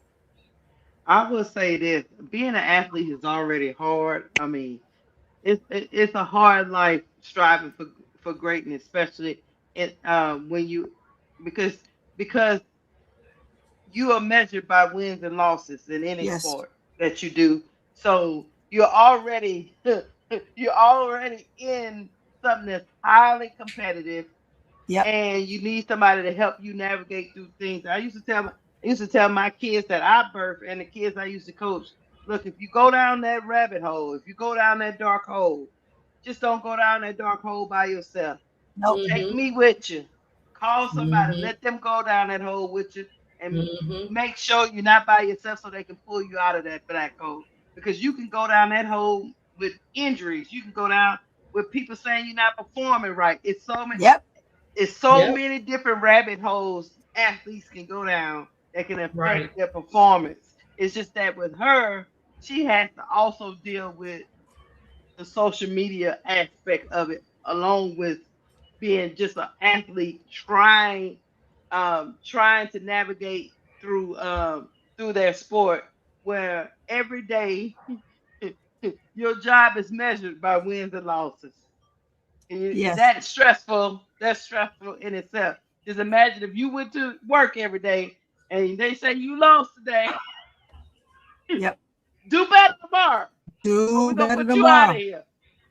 I just love it. The other big key, and then I'm gonna give the floor to ADP, is the fact that she's with Atlanta, and Atlanta, like she said, Rye and Leisha have told her, like, you don't have to worry about anything but basketball. Just simply come and enjoy. We're gonna make sure. So they're taking it upon themselves to make sure that nothing surrounding her is going to deter her from what she loves, and that's basketball, right? It's basketball time, and so she should be engrossed in enjoying the basketball and not the other stuff. And anything that don't need to hit her isn't going to hit her. They're going to make sure that the media is asking the right questions. They're going to make sure that people that are around her are real. And again, when I think about the players on the Atlanta Dream, right? They seem to be so genuine, and I'm using the word "seem," right? Yes. Because I don't know them, and we haven't had time to just really sit down and follow them and just have the full show of Angel. We've gone through the experiences with her in a sense, right? And we haven't had that with the players on the Dream. We know them, we've seen them play, but we don't know them. But when you look at Alicia and Rise, and I'm going to call them how she calls them, their friendship, the bond is so tight. And then you watch Rye and Jordan's friendship, and then you watch how Nas interact with everybody, and just the closeness that they have. Having her in a place like that, in a setting like that, is just perfect. She wins, period, just right there. Even if they don't win it all, right? You win just in that moment. And right now, that's what makes her the winner. That's what makes her a winner. The glow and what we see on her and the relief is just astonishing. So I love it. Yeah. Anything you want to say, ADP? I think what we're seeing is something great with Angel, where you see a woman at 23 years old finally at peace. Not saying she won't continue to face the trials and tribulations of, everything that she's been through, but she's at peace. And when a woman is at peace, she's able to release and get all that she's saying off her chest. She's not stuttering, she's straight to the point. And you can just tell she's sincere in what she's saying after all that she's went through, because we've seen it. We've seen her go through it, but we don't know the actual actions and everything behind the scenes of how she really reacted to it. Till we seen her break down in pressers. We seen how she was acting at the game. She's in the hallway. I mean, if that didn't put you to tears when you saw baby girl sitting down with her head down, she was tired. She was overwhelmed. And just to see her, she's so at peace. And we haven't seen Angel smile and be like this in a very long time. Like, it's a sincere, I'm happy, not fake putting on for the people or don't ask me any questions. She's really in a happy place. And that's what happens when you go through so much. But it also goes back to what you were saying, Keisha. When it comes to children, because she's still young, but when it comes to them, in their teens and in their 20s, they have to have that special someone besides the parents to talk to, because they can relate to them more and they're able to get it out. Whereas when our girls got in their 20s, now it's like, mom, and you be like, girl, I didn't know that. I had a feeling, but I didn't know all that was going on with you. So now they're more open to us, and they're talking to us like they were talking to their friends in their teenage years, because they know we protect the mama bear, and we'll be like, girl, that's not that serious. I was like, how sometimes right. Girl, talk about the ledge, girl. Yeah. So now she's in her era. She's growing up, and we just got to continue to give her grace. But I have not seen her since she entered the W. Besides when Teaspoon was there, that she is really at peace, and she's actually happy. She is happy. The tears that she cried, guess what? We seeing the sunshine of it all by them doing this podcast. And the way that they dropped it, it was at the right time, because they were still trying to come at her negative. And that this positive episode dropping, it's like, screw all that negative. This is who she is. She gets to tell her story. You don't get to write and tell Angel Reese's story. Angel Reese is going to write it, and she's going to tell it, and we get to hear it from her mouth in her words. Right? I agree. That's why I agree with the whole thing with the the getting her own person to put out that she was traded and where she was going. I thought it was good. Man, that was. I'll let you get the money, Keisha. Okay, hold on.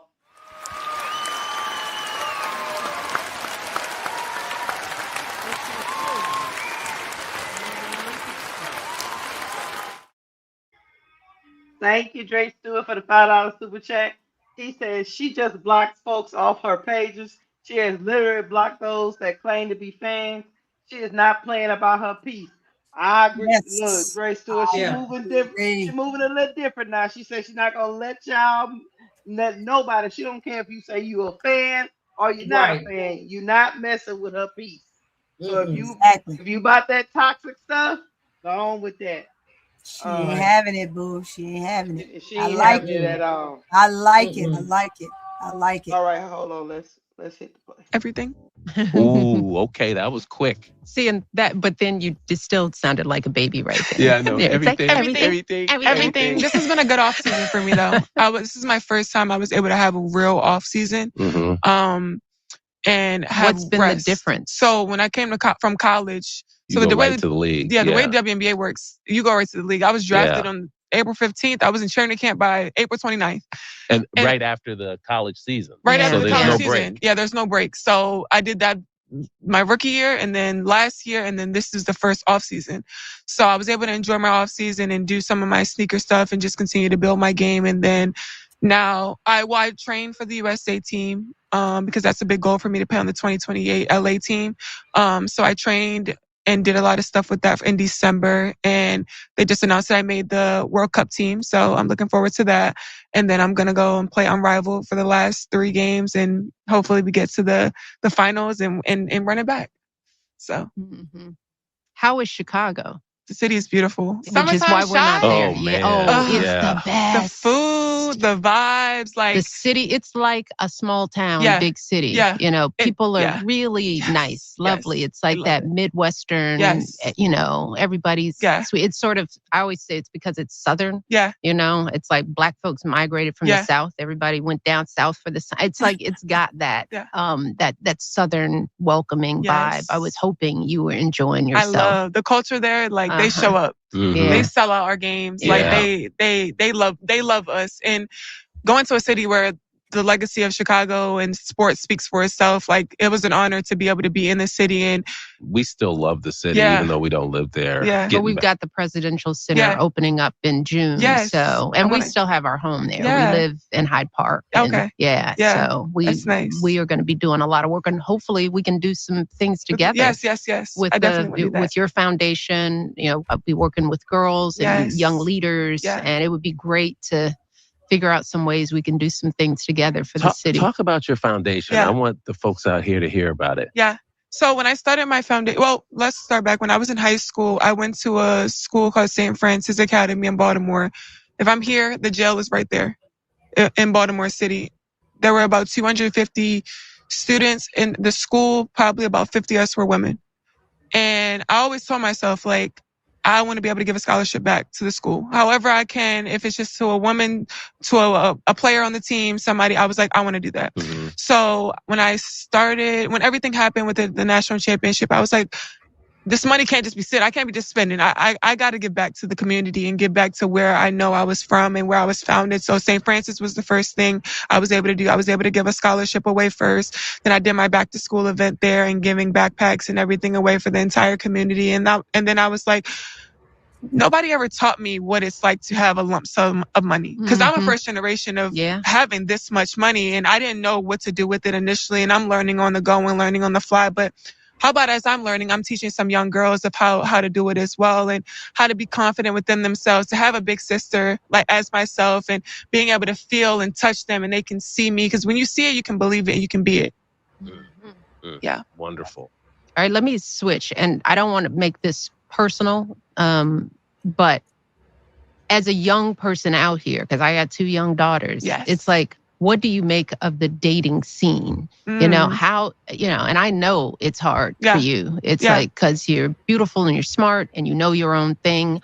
I'm always like, what does it feel like being out here these days? And that's not about the who or no. It's just like, what's your take on this situation?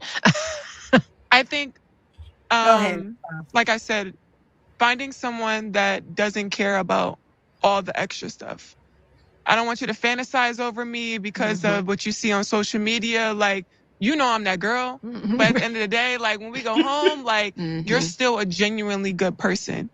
And I have my own, so I don't need to be with someone for their own. So I think it was very intentional for me. One, I date privately. That's what I've learned over the years. Not putting your business out there, sharing what you want people to know, and keeping things private of what you want to keep private. But I haven't had like a hard life in the dating scene. I think, of course not. I'm having a soft life, but I'm very big on like I said, like, you treat me right. Yeah, but if you don't, like, you gotta go. Yeah. Do you feel like it's hard for your date? I mean, you know, they aren't lonely, right? But you know, I do think just in the whole situation of young people, because it's not just my kids, but you know, the young women who are like my daughters, and you know, just like we talked about, for women, it's, you know, the pickings are slim. Or they seem slim. Because it just feels like no one wants to commit. I think it's hard. I think you always want to have you walk in the grocery store and you need to reach up and find something, and the man just walks in and grabs it for you. Yeah, and everybody's all that. got this romantic story. It doesn't happen. So I think just finding the reality of what genuine love is like. And I am young and still figuring things out. And I think you find someone that is helping you learn this life thing at the same time. Like I said, I'm big on loyalty. You ride with me, I'm gonna ride with you through any and all. So as long as we're doing that and rocking, then we're good to go. We're gonna be okay. We're gonna be okay. Just fine. Just fine. What are I mean, you're into everything, and I was looking through the research that we had. So you're trying to get into cooking more, huh? I do. I want to cook. Okay. Oh, you want to? I want to go to culinary school. Okay. Like serious cooking. You want to be like, I just chopping dice. We have a chef, but like, I want to be able to, I mean, I can do a little one too, but like, I want to be able to like dress the plate up and like have it looking like the restaurants. You want to have plate. Sauces. Yeah, like the sauces, the little drips of the sauce. And like, that's what I want. I feel like I can't, like I said, basketball's gonna be done when I have kids. And like, the chef can do the thing one of these days, but sometimes I got to put it together too. Right. It's not about home cooked meal. I can just see your kids coming home. Hey, mommy, thanks for the little design on my plate. Okay, she's like, she makes and cooks everything from scratch. I'm sure somebody back there knows. What she's like milking the cow and from scratch. Nora, I think I've your daughters know. Okay, so I want to like I mean not that in depth, but. She makes everything. A little extra. So you're gonna be making your own baby food. And like they make. Did she make Cheerios or something like everything. That? Yeah, everything. There's nothing she hasn't made. Yeah, so that like interests me. I like stuff like that. Yeah. So I like watching cooking videos. Yeah, you're talking to somebody who gave up cooking a while ago. What happened? The White House. The White House. Hey, listen, now we're getting to the point where you and I got more in common than everybody else in America. I was like, why you want to do that? Go. No cooking, no commercial flights, no, you know. Do you enjoy the life? My life? I am having a blast. This has been, so she's 62. I'm going to be 64 on my next birthday. Yes. And being able to learn something completely new at this age, this whole podcasting thing, has been a godsend for me. Yeah. Like it is like really fun getting to talk. I was telling my wife, I was like, I'm really having fun. I can't put my finger on it. And she said, you just like talking to people. And it's fun, yeah. And being able to do it with her, because we grew up kind of like you and your brother. We were close. Yeah. And then when I started coaching, I was moving all around, and then they moved to the White House. So we'd only see each other twice a year. Yeah. Now we see each other once a month. Yeah. And it's so much fun. I love that. I'm really enjoying this part of life, and I'm I'm working with the Coaches Association for college, so I'm all involved in the NIL stuff and the transfer portal and trying to be in on those discussions. And then we still have 2 younger sons who are high school and 8th grade, so I'm coaching their teams. So I'm at a good spot. Yeah. Well, it might be a little too busy, but it's good. Is there anything you guys miss about like the normalcy of like this one thing? I miss like going to the mall. Yeah. Or just like casually just walking in and nobody knowing who you are. The first little things, like I went to Mallorca visiting a friend. The girls came with me. Yeah. We're at this villa and we're staying there because we got all this security when we go abroad. Yeah. It's just like the international, they require all this stuff. So, nobody would know I'm anywhere except for the local police. Right. So I was like, I just want to go into town. I just want to walk into this little beautiful town. Yeah. And so we found a way to kind of ditch the big motorcade, and we parked in my security and we got out because we're learning how to do things stealthily, because it's usually the security that tells people somebody's here. Yeah. Right. So we snuck in, me and the girls, a couple of friends of ours. We walked to this beautiful little boutique. We went in it and we shopped for 2 hours. We got a dressing room. And I realized I had never been able to take my girls shopping like that. Like, those are the little things. Like when we had so much fun, and I was like, get what you want, try that on. Oh, that looks cute. We just hadn't had, or the experience the other summer, because I started driving in Martha's Vineyard. Because it's small and, I'm followed by people, but I'm in my own car driving myself. And I was in the car with Malia, and she's in the passenger seat, and it's a little convertible. We had the top down, and she's playing music, and we're singing. Yeah. That was the first time I had that experience with my daughter, where I was driving and she was in the car and it was just us. Those are the things that, you miss anonymity. Yeah. My mom always says that. She's like, I miss when we could just go to a restaurant. Yeah, yeah. And just go eat. And now everybody's walking up to the table. Yeah, or like just wanting a picture. And you want to give everybody a picture and enjoy everybody, but you also want to enjoy your own time. Yeah. And again, this is not a complaint, right? No, you feel like you got to be like, oh, look at you. Not a complaint. Not a complaint. No crying on the yacht. No crying on the yacht. But you feel like you have to qualify all of those statements. For sure. Yeah. But there is a loneliness that comes with the isolation. Yeah. And you're going through it young. Yeah. I mean, so it's like, it's important to acknowledge that that's not normal. Yeah. Yeah, it's not. Yeah. It's not. And it is okay to feel a way about it. Yeah. Right. Yeah. Because I don't think there are very few people who understand what it feels like to never, ever be able to blend in. Like, first of all, we're tall. Yeah. All right. So before this, we can't walk in any place without anybody going, well, who's that? Right. It's always going to be like that. It's always going to be like that. But, I would imagine. Yeah. I can imagine. Yeah. It's what's that like being 23? It's tougher for you being 23. And I'm still in the streets like a normal person. What does that mean? In the street. I'm going to the mall. Okay. Going that's out not to the dinner. same street. No, you're not in the street. I ain't in the streets like I was when I was in the I'm like in the Wisconsin streets. Okay. In the suburbs of Wisconsin. But because I have young children, we're trying to give them a normal experience. So I have to endure all of the.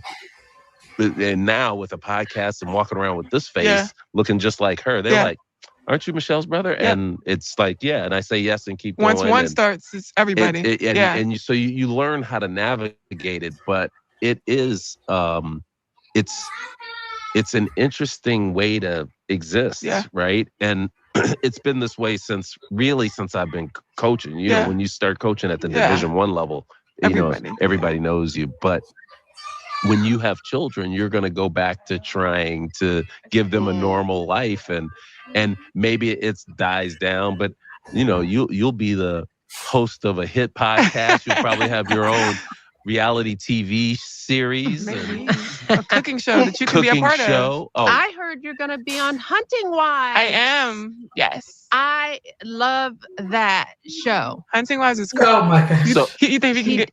I told him a little bit about it. If you're on it, I'm gonna watch it. I'm gonna watch it. Let's just give him a little warning though. I give him a little bit of one. No, not a hate it. Just you're gonna be surprised. Yeah. So can you talk about what role? Yeah, I'm a trainer. You're a trainer. I'm a trainer. So which Brad trainer? Which is going to Baylor. Okay. See, I have no idea what you all talking about. That's okay. Brad is going to Baylor. Do I have to watch first season? Yes, I think you should. Yeah, you should. Like, once you watch the first episode, you're hooked. How was the experience? It was so good. Was this your first playing a role? So I did. I worked with Idris Elba last 2 years ago. Well, tell us more. Idris Elba, come on IMO. He's the other one. We love him. He's the other one. Yes, I worked with him. And we can do it without Craig. Oh, that's wrong. Well, I like him. No, I don't care. Marcella was wild. It's Idris. Yeah, it's Idris. wild. So you worked with Idris. So I worked with him on House of Dynamite. I didn't see that one. It was a movie that came out on Netflix probably in December, October, November. And it was about like his presidency, and he was actually in Chicago. And you guys have to watch it. I was in the end of it. I was a basketball player on the court, and I was myself. Oh, okay. But it was really good. He's the best. Like when I met him, I was like, I love him, and we've been connected since then. But yeah, tell him to come on IMO. Yeah. Michelle wants him on IMO. Idris. He's usually in London, so he'll come. Okay, we can tape in London. We'll take it to London. Let's take IMO to London. Oh yeah. But was it fun, like being another fun. character? It was fun. Did you have acting training, or did you? No, I just did it. Using your own. I just did it. I believe it. I just did it. It was fun though. Like it was really fun, and I was on set and doing the normal things and just seeing like the set life. That's a long day. Isn't that a trip? It's such a long day, and you for come one on, scene. Yeah, and then all the angles. Now you have to do it again and again and like again. Crazy. Yeah, and it was really cool though. Like I really, really enjoyed it, and I definitely would do it again. Hey. Oh, yo, baby. What? That, I just was. Michelle gonna get herself in trouble. Shirley. Right. And she was stressing. She wanted to see her. Address. We can do it in London. Without her brother. Craig say that's just wrong. You just gonna cut me out of the podcast and go to London? You tripping? Keisha, the know-how of the fact that this girl has done so much. God, in such a little time. Like she said, it's going so fast. And we're enjoying watching you, young lady. Do your thing. Her life has been so fast. Some of these things don't happen. This happens over the course of a career. For this young lady, this has happened over the course of 3 years. Like, bam. Yes. Mm-hmm. You know, man, people can only dream to do maybe half of what I know. Right. It's just like, man, she knows every actress. She knows every artist. She knows all the famous people. I mean, she's been everywhere. The last person she wanted to meet, she met. And it's just, you met. How is it that you just meet everybody that you ever want to meet in your life? You've already met them. You're only 23. Right. Because I think this new generation, and I'm not just learning it, but I know how to do it better, where you have to learn how to market yourself. And what I mean by that is you have to market your personality, who you are as a person, before you start pushing your products. That's what I noticed too, because when you market yourself, they find like, oh, I like her attitude, I like whatever. They'll buy your products regardless of what you do, just because of the way that you're marketing your personality, who you are, And I think that's what Angel learned. Hey, I'm marketing myself. I'm real. You know what I'm saying? I don't hold nothing back. I'm unapologetic. and I have a big heart for people. I want to see everybody win. Who don't want to be a part of a person's circle who is a genuine person? Everybody's saying the same thing that gets to know her, about her attitude and the way that she wants the best for everyone that is around her. Look at how she's doing a cot. Anything you need. Right. You see what I'm saying? And I mean, it just goes a long way. Just, she's always done that. But that's what I'm saying. She's not just marketing her gifts. She's marketing herself. And that has to be added into it when you come out with these Reeboks, when you come out with this makeup, because she's going to come out with everything, guys, when she's marketing Juicy and all that kind of stuff. This is what it's all about. Sometimes people will buy off of personality. Yeah, that is true. It will.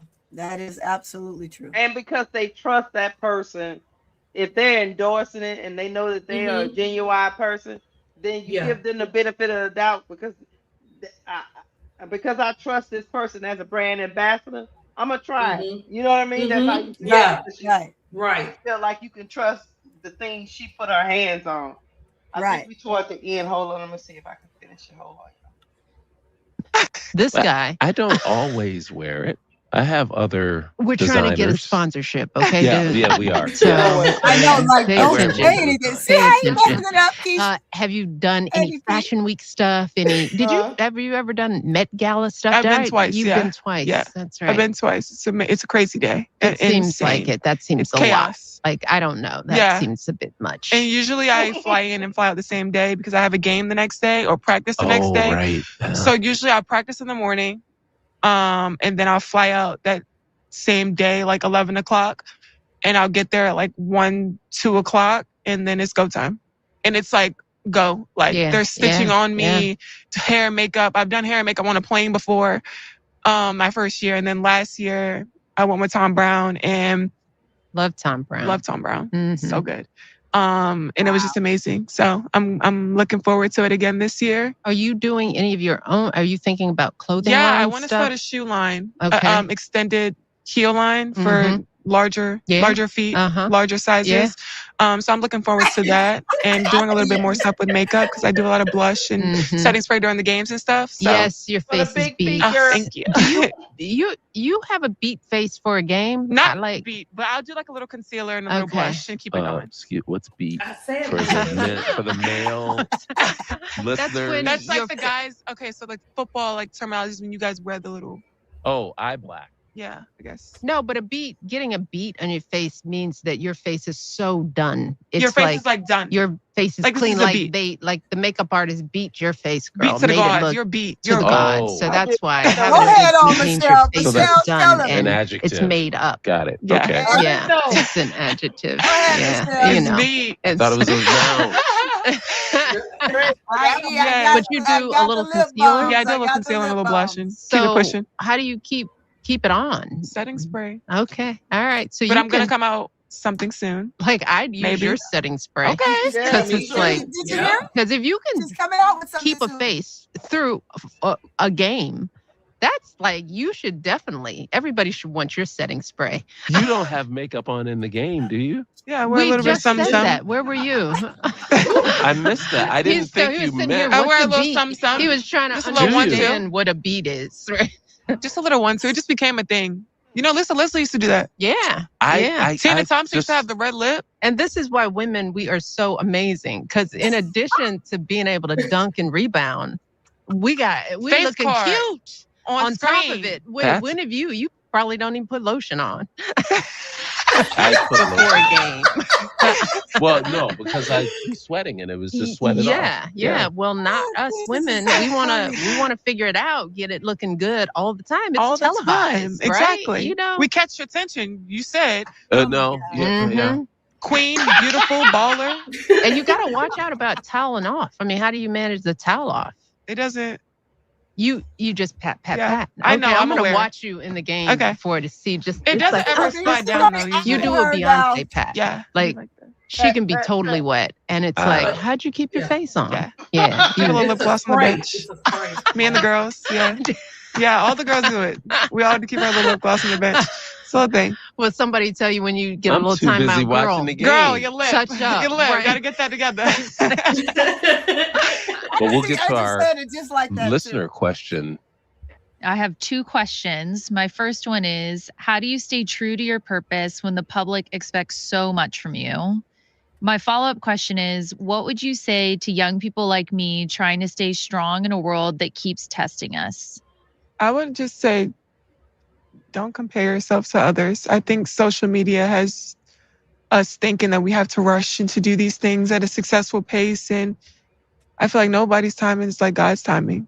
I think you go at your own speed, you win at your own speed. And like I said, social media has had us in this chokehold that you have to succeed at a certain time, or if you don't, then you'll fail. And just don't compare yourself to others. Yeah. I think you move at your own speed. Run your own race.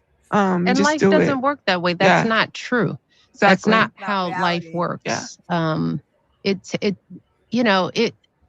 If you're lucky, life is long. I think the most important thing to do in the thick of it is just being a good person.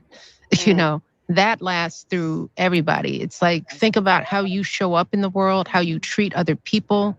What kind of friend are you? Does your word mean anything? Do you have empathy for other people? Something that, sadly feels like it's lacking today. Can you put yourself in somebody else's shoes and have a level of compassion for them?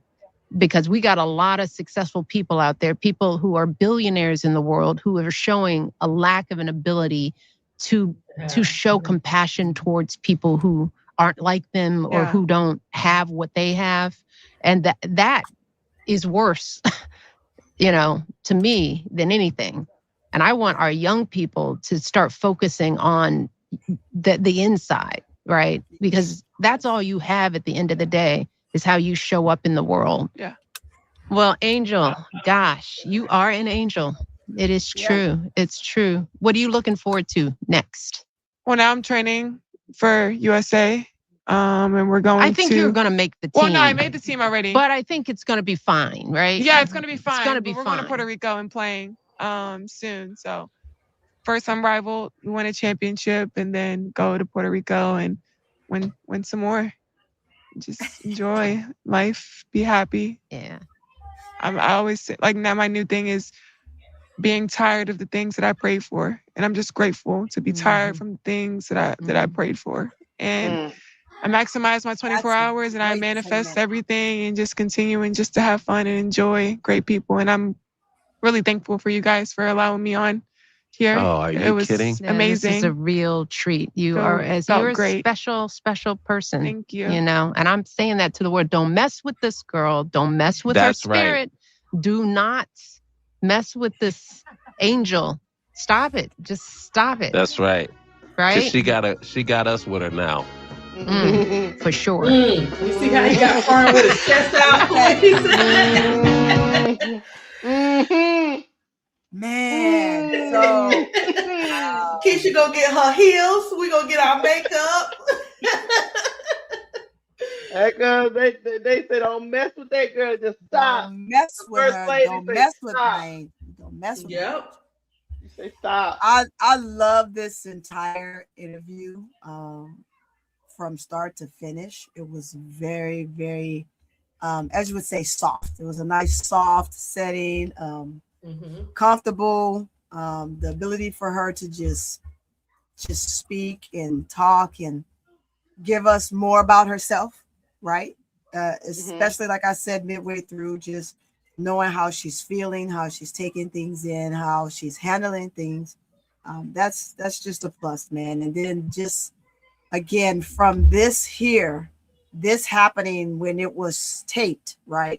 And now it's airing, to now her being on the Atlanta Dream and just seeing the smile and the joy and just the excitement for her. I can't spin that and say that enough.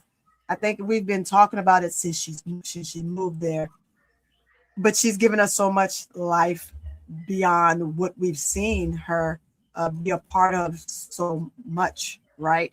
And just taking it in and enjoying life, enjoying every ounce of it, not just a little bit, but all of it, and making it super easy. So I'm just enjoying life. Mm-hmm. Yeah, me too. You know, when you go through a thing, it teaches you how to go through some other things. Yeah. Yeah, right. No, and Every remember, day. she's only 23, so she's gonna hit some more things and some more things. Yeah, Some more right. things.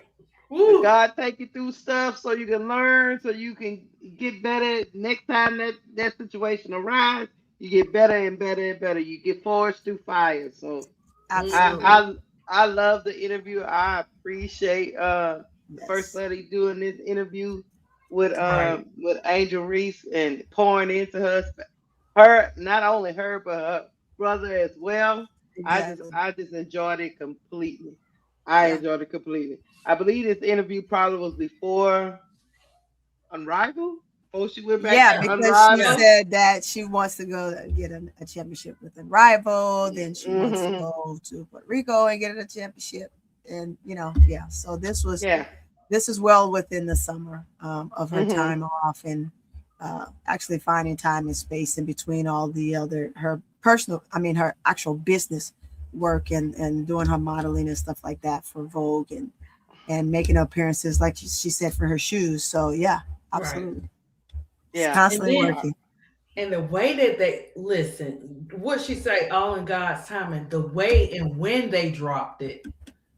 Yeah. She had already did this a while back before she went to go play those games, and they decided to drop it now. I So that love it. means look, everybody's watching, everybody's listening, everybody see what the cloud team is doing, and they Mhm. dropped it. When you dropped your piece, they came and they dropped this interview. And Yeah. the way that they did it, it was like she felt at home. She was in her safe place. And they were, when a person is in their safe place, they're going to give you more. You're going to hear more about them. You're going to hear the realness out of them, and she didn't get, like, she done been through so much. We got to just see the sunshine of it. Like, she didn't break down because she done No. endured so much that this was her peace time, and she was able to release it. I love it because they came together for her like a family should, like we should embrace, especially at her young age, how we have been embracing her on our podcasts, as the aunties and all that kind of stuff, and watching her go through it, for her to finally feel at peace, letting it be known, letting us know the things that she got coming that we probably wouldn't have heard from any other podcast, because she don't like getting on nobody podcast. She likes to run the floor. That's what she said, right? So for her to get up there, feel comfortable, and both of them had her back in this whole conversation. They knew what to ask. They didn't answer anything negative. This was really an interview, like I said, about finding Angel Reese. And Angel Reese let it be known, I'm fully aware. I go through it. It's not easy, but this is what you have right now. I'm at peace. Yes. Yeah. Absolutely. Yep. Man, Yep. this was great. This was Yeah, great. Hey. This was great. Hey, we're gonna pivot to because we gotta read this article right. Pivot on, man. Pivot on. Go ahead, Keisha. Bring in the style, though. Now we gotta talk some junk. Now we gotta talk some smack. Vandersloot, y'all. Bring that trash. Hey, Vandersloot to the table. Was out here. We gonna have to hold Tony back. Vandersloot, come on up to the front of the ladies panel. We need to talk Yes. to you. Front of the room. First of all, let me say this. Vandersloot is a veteran in the league. She got hurt last year. She had an ATL. She had to have surgery, and she's mounting her comeback. We wish her recovery. What? Okay. Recovery and her getting her body right. We wish her nothing but the best with that. Other than that, come on to the front, Vandersloot, because we need to talk to you about the other stuff. We hope your leg gets to feeling better, and we hope you return to the W and get to play. She did. I will start off with this. So I got the niceties out the way, Vandersloot, and it's gonna get rough from here. But I'm just gonna tell you, there's no timetable for her return, chat, but she on her way back. Anyway, anywho, Vandersloot said, I'm starting to feel like a basketball player again. This return is a welcome relief to Vandersloot after a tumultuous offseason dominated by the fallout after then Sky forward Angel Reese made a series of comments criticizing the team's ownership, coaching staff, and roster construction in a late season interview with the Tribune. In that interview, Reese specifically highlighted the point guard position as a concern while stating the Sky could not rely on Courtney to come back at the age that she's at. Vandersloot made a veiled response to Reese's comments later that day during a televised pregame interview, quipping that contrary to what people say or think, my age is actually not a factor. Oh, okay. And it's certain she will return to the Sky for the 2026 season.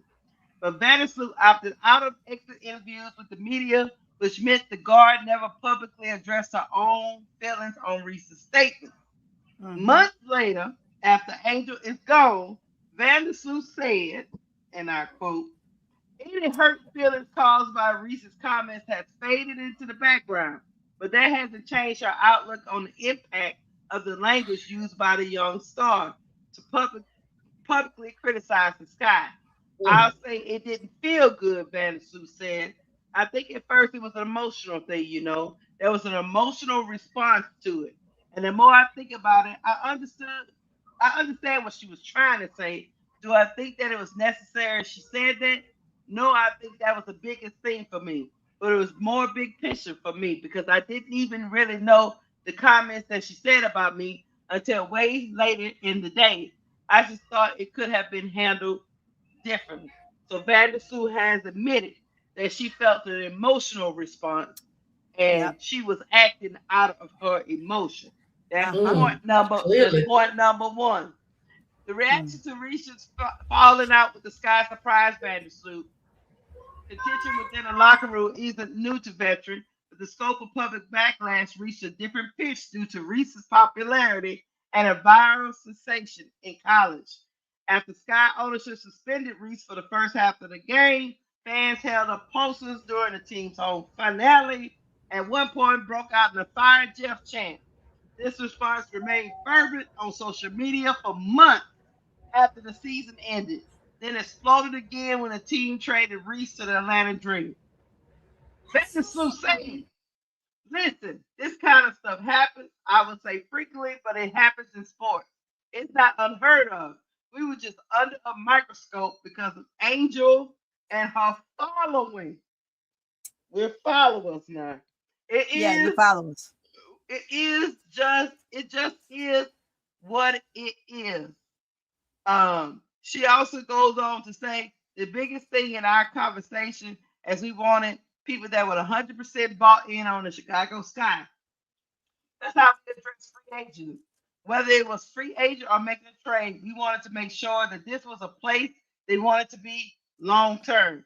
It wasn't if this, if that, 1 foot out. That's how the conversation shifted, understanding that we're trying to build something, and to do that we need complete buy-in from everyone. Vandersloot said, this is a great organization to play for, regardless of what social media or anyone else is saying. There's a lot of frustrating false narratives. Do we have it all figured out? Absolutely not. That's not what I'm saying. But this is a great place to say it. Great place to play. It's a great city to play for.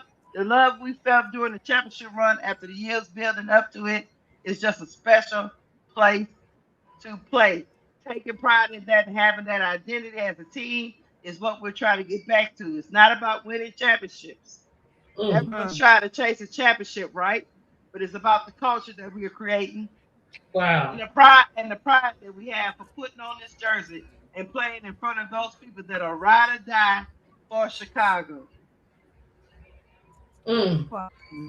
Boy, she was throwing some shots at the end. She was throwing shots out through it, but definitely at the end, talking about we ain't trying to win no championship. Chase it.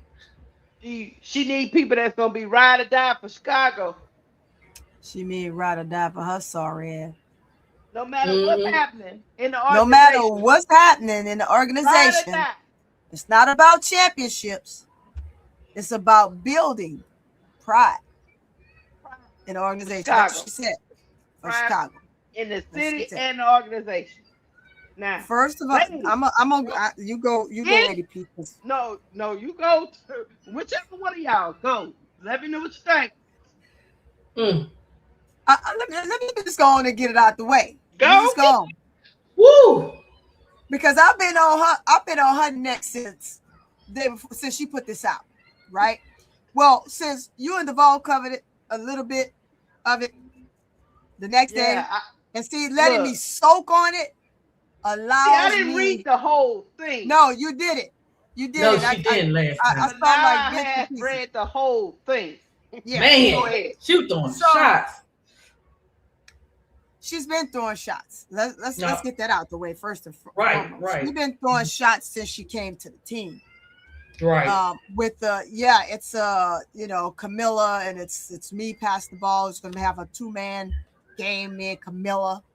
I'm gonna bring Ariel Atkins, but then you never used Ariel Atkins. Like, I'm kind of upset with Atkins by the way she handled the situation as well with Angel, when at the end of the day, who in that locker room that Vandersloot is claiming that Angel was so toxic in felt that way? Because no one said that. Everyone said that there was great vibes in the locker room. So the problem was with who, other than the fact that she and Vandersloot got into it, because Vandersloot tried to tell her what to do. But how you gonna be a mentor and tell someone anything when you too busy sitting in the goddamn press box? You sit in the press box with your boy in a nice, comfy little lounge chair, feet up, and the game's going on, and you're supposed to be down there at the bench with the team. You are the leader, right? You are the veteran they brought in, right? They are supposed to be harnessing in on you, but where are you? You know where to be found, until it was brought to the attention and it went on social media, and then the next game you sitting on the bench, but you're not very happy. You said something, and we could see Angel saying something back to you when it was a timeout. Like, what are you talking about? Like, shut up, right? In a sense. Not quoting Angel's words, right? That is not what she said, guys. I'm just alluding that's an example, right? But you cannot be a leader and not be there and not be present. So if you're not present during the game, are you present in the locker room? Let's start there, right? So when you do show up to the locker room and you two have words, I'm almost certain it's because you said something that was off the wall and no one else felt comfortable enough to say anything. But if we know Angel's not holding her tongue for anybody. Never would she do that. But for you to go here and just throw jab after jab, or you didn't know what she said till later in the day. No, you knew exactly what she said because she apologized to everybody. Now, however, I'm not there, so maybe you weren't in the locker room. Maybe it was one of the times you decided you weren't going to be in there out of many, right? Mm-hmm. And you didn't hear her apologize. But you well damn near knew she apologized when you everybody knew that girl apologized. Right. But I'm gonna go as to say this. Even if you did know, because everybody knew, she said she apologized to everybody. That's number one. But number two, even if you didn't, you were in on the conversation, according to you, that alluded to her being suspended a half a game. Mm-hmm. Mm-hmm. And you heard the interview, the press conference after game interview with her saying, hey, I apologize to my teammates. I wasn't trying to basically say that they weren't good enough. She's just saying she needs more. We need more on the team. Something that's going to help it win. And for me, for any of those goddamn players that was on the team last year, i.e. meaning those damn veterans who were bench warmers, and I'm going to keep saying it, they were warming the hell out their bench. Too bad it didn't have fiberglass from back in the day when you sat on the bench and all you had was fiberglass up your ass, because the minute you moved, that's all you had, and you were itching all goddamn evening because your ass was just, you had fiberglass everywhere. That's what they should have had, right? Mm-hmm. Exactly. But at the end of the day, y'all trifling asses should have been the ones to say, well, we understand where you're coming from. You probably shouldn't have said it that way because this is how it personally make me feel. If y'all truly, in fact, had open discussions all the time about everything, which you did have an open discussion about this because you apologized.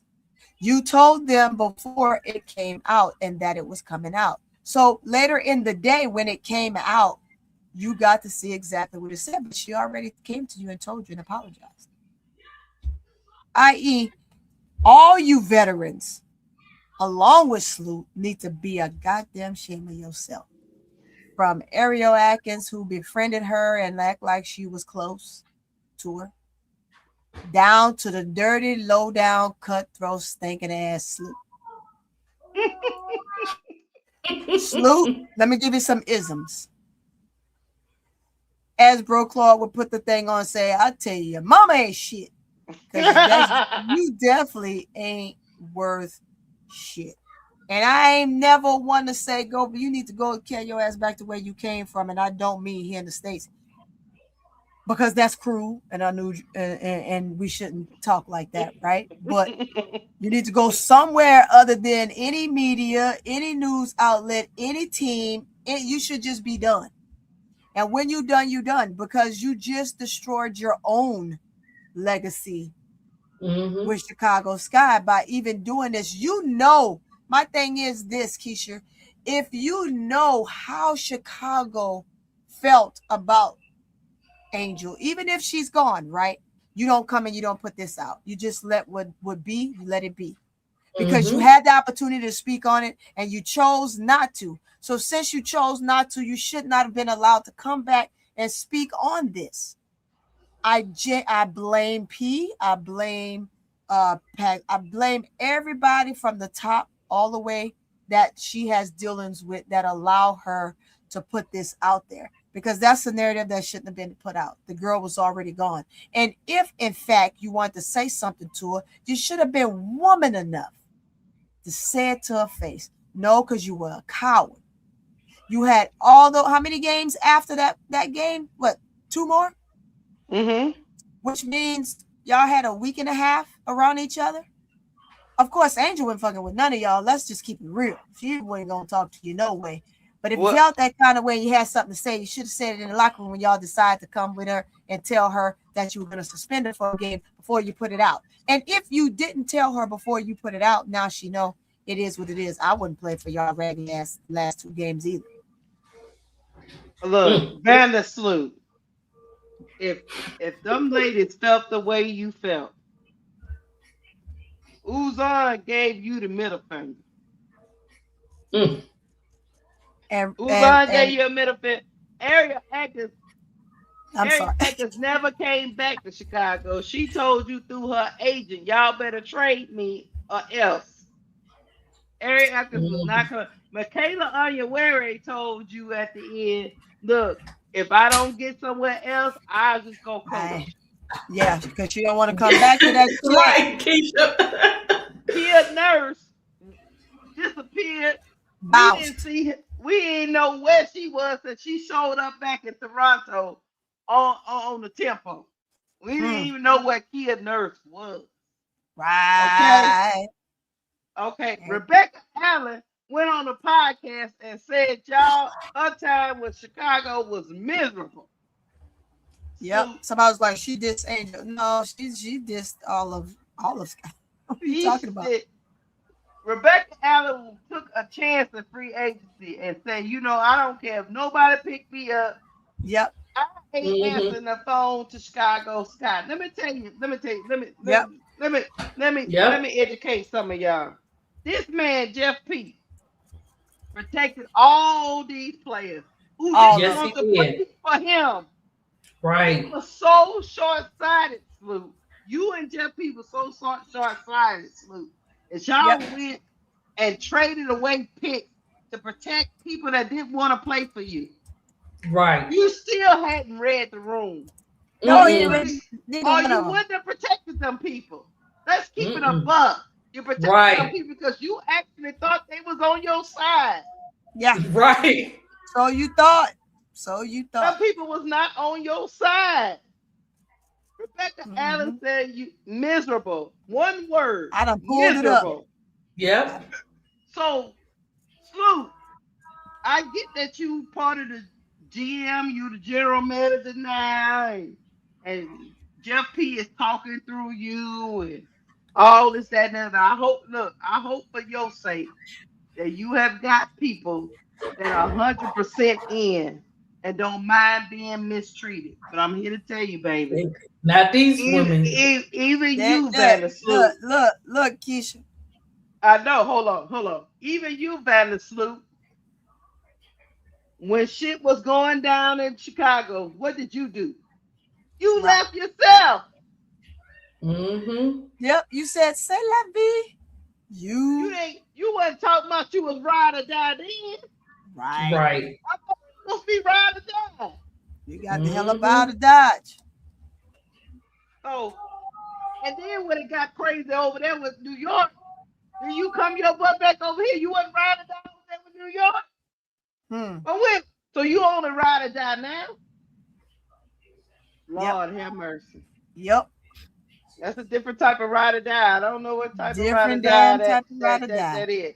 So you gonna tell this young lady not to do what's best for her when you at every turn did what's best for you. Best for you. Right. Yes. Backwards. Contradicting. You basically just did the same thing that she already did, because she has to, like every last one of these players, Keisha, have to fend for themselves. This is a cutthroat business. It's a cutthroat business. And then you don't want her to call a thing a thing. You want her to lie. Right. And it goes back to remember when Angel was saying about the snakes? We got what she was saying about the snakes. Everybody else probably didn't. And you know, Keisha and Tony, we got kids. You know they be ear hustling. So you can imagine what she's seen, and she act like she didn't see. You know how kids be act like they not listening, but they listening. You can imagine what she saw behind closed doors.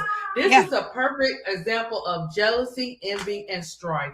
This is a perfect example of bull crap, because it didn't go her way. She's jealous of a young woman at this age doing the things that she want to do. She don't have the self-confidence. She's not happy within herself and who she is. And she think that she was going to be able to tell a young Black woman what to say and what not to say and put up and shut up. And she messed around and she found out with Angel Reese. She really gonna find out with these other women too, because they got different personalities and they're not gonna go for that. They're not gonna kiss your tail. I think this is a big thing of conflict of interest. That's just me.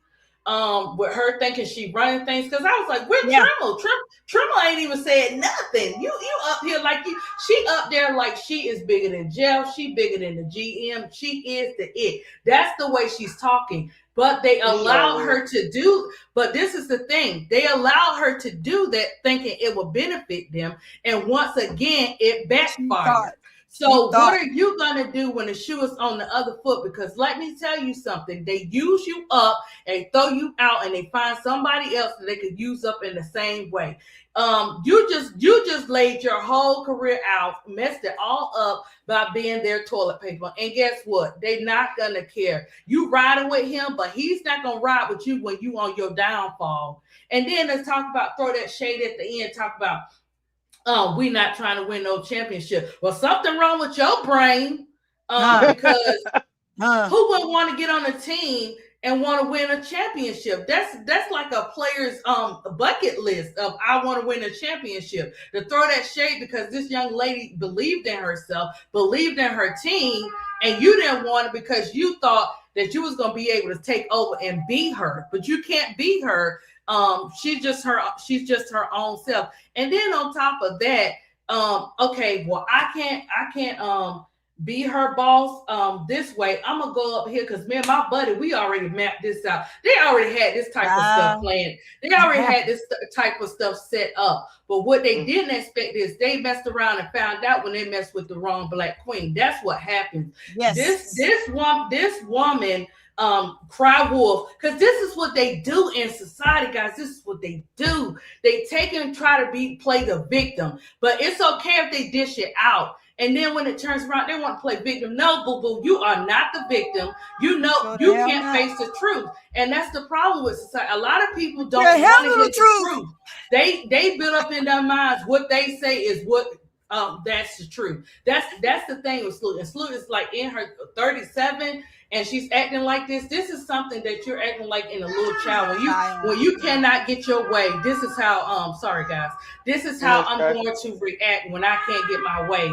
And you know what I'm saying, with a particular team. Because you're right, Keisha, she was there before and she jumped ship. Now she's back and it's like, okay, I'm all sitting on the ship. No, player. No, going back to that other side. Because you shicey and you're trying to play in our face. And we already done read you. This was intentional. That's why they use her to do it. That's why you didn't see Tremble speaking out.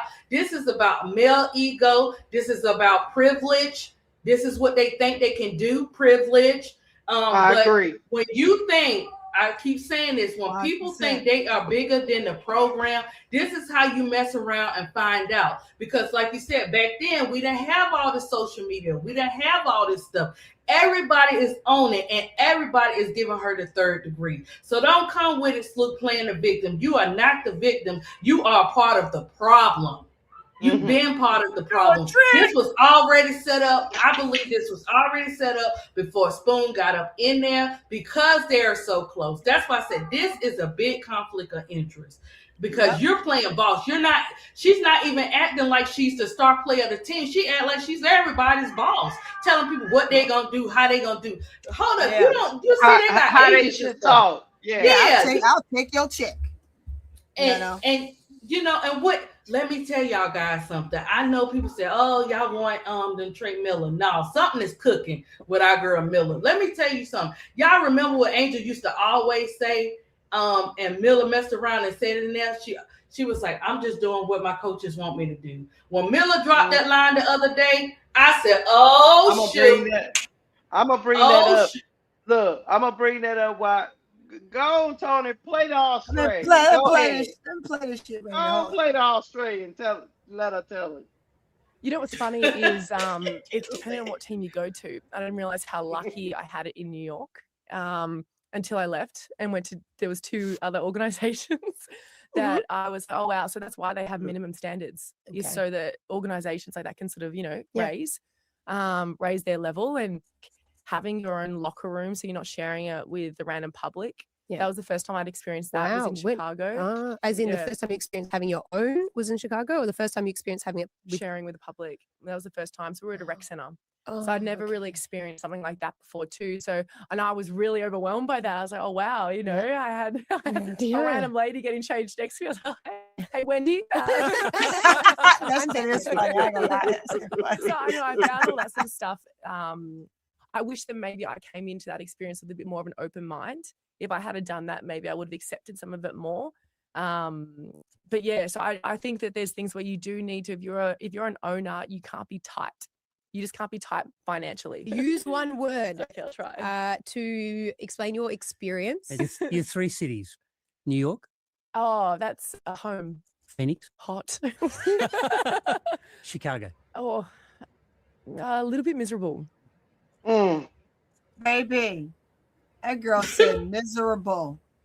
That girl said miserable, Keisha. She said miserable.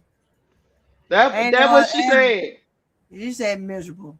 Miserable. Look. And then stutter. You can't make this stuff up. People will, while you're there and while HBL and Maddie Westbell and all those ladies that's not going to play very much are there. Yeah, it's exciting and this and that. And we got it. But baby, they ain't worth people. Look here. When they all leave, that they all going to have something to say. And I just wanted to play just that clip. But you know what she said. It's trash. Mm-hmm. Just we gonna listen to a little bit of Miller. Yes, I love it. I just want to ask the ladies on the panel after they listen to a little bit of Miller, whether she sound like she is content and happy. Y'all just let me know. I'm gonna let you know. All right. My off season was great. I think my Chinese team, we did an amazing job. We went on a great run.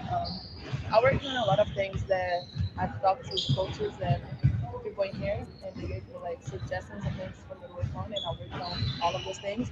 So I'm just excited for the season to start. And what's it like coming back with all the changes here, especially with Angel not being here? It's amazing coming back. Great pieces. I'm excited to see how we do. Oh, today we had a great practice. We have great bets now.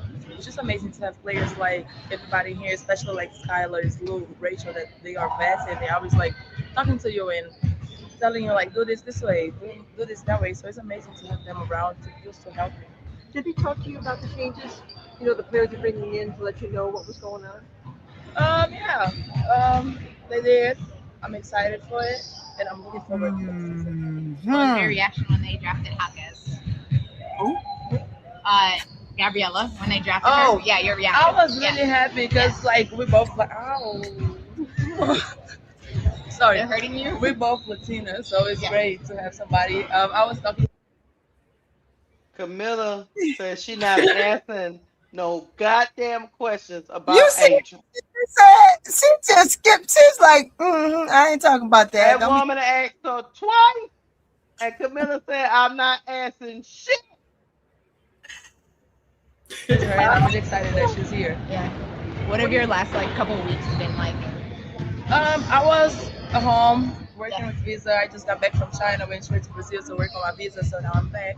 It's been great. I've been working out. Now I'm back, and I'm just looking forward to the season. Yeah. What do you think about this new core, yourself, Rakia, JC, as the pillars of this franchise in pursuit of another championship in the next few years? I think it's going to be great. We're going to have an amazing run. We have amazing players, like you said, and I'm just excited to see how we're going to do. But like I said, we have great bets. Like, they just so helpful. It's like, for me, it's important to have bets like them that talks to you and lifts you up and just be like, it's okay, you mess it up. You go right there and do it right. So it's great to have people like them, and I'm really excited. What kind of confidence do you have as the certified franchise player, the player that they drafted with that number 3 pick to be the future of this team? Like I said, I'm just looking forward to the season and have great players. So yeah. Did you? I love her. Oh my ladies, gosh. Look, ladies. That woman asked, how does it feel to be the franchise player? You was the number 3 pick and you one of the great players of the city. That girl said, like I said, we got great players and I'm excited to see what we do. Did you see? I'm just making sure we heard the same thing. Miller said, "Don't ask me no dumbass questions. Miller said, don't ask me about none of that." I'm not saying that about Angel. I ain't no damn franchise player. We got great players over there.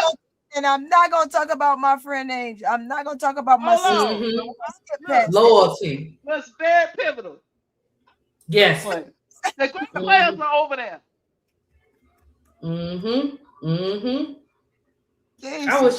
Let me tell you something. Them two, man, if you think that these young ladies didn't talk before, they might not have said everything in their conversation, but after that season, I'm quite sure they had a good conversation.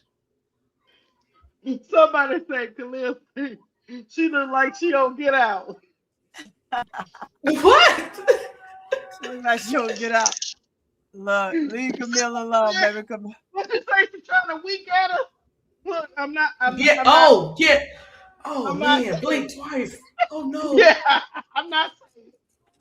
Look at her face right there. Look at it. You got it on. Right, it's very like sarcastic. Like it's very like things like. Right. She talks with her face a lot. She talks with her face. They told me if I make a stink, they won't give me my visa to get back in the country. I gotta. Yeah. I got other. Because they would have played some old trickery crap like that. She got look. Especially why was her visa a problem? Remember, she said, look, especially with the president we got, She said she had to come from China, go to Brazil. She had to work out her visa thing, and then she got back. Right. Now, why would that be a problem? Y'all heard that, baby. Girl, look, Keisha. You see me Nah. I'm a side eye, Keisha. Now, baby, now, this is routine. She did this last year. What's the problem? Why was she held up? Because that's why Miller was late. That's why she was late, because Miller is usually back by now. It was like, no, Miller was back before this last season. She was back. She's back. So, hey, by all means. Hold on. I'll play a little bit more, and then we're going to get off Miller. We're going to get off Miller. Did you know, hey, over here. Did you know Skylar much before? Like, did she make an impression on you while you were playing against her? Not really, but everybody knows who Skylar is, and we know she's a great player. She's a bucket, and I'm just excited to be able to play with her. Yeah. Does your role change what you do on the court? Does anything change, or it's improved? I think it's improved. We have great players now, so I think everybody have their role, and we understand that, and we just gotta work with it.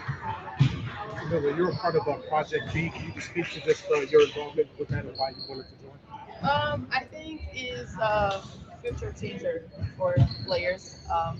The salary cap is amazing, and I think just being able to travel the world playing basketball, that's the things I love to do. I love basketball and I love to travel, so just having that together is great. And I think the league is growing, and Project B came out to go through, so I'm just excited to be there. What's it like going to South Dakota to play a game on Saturday?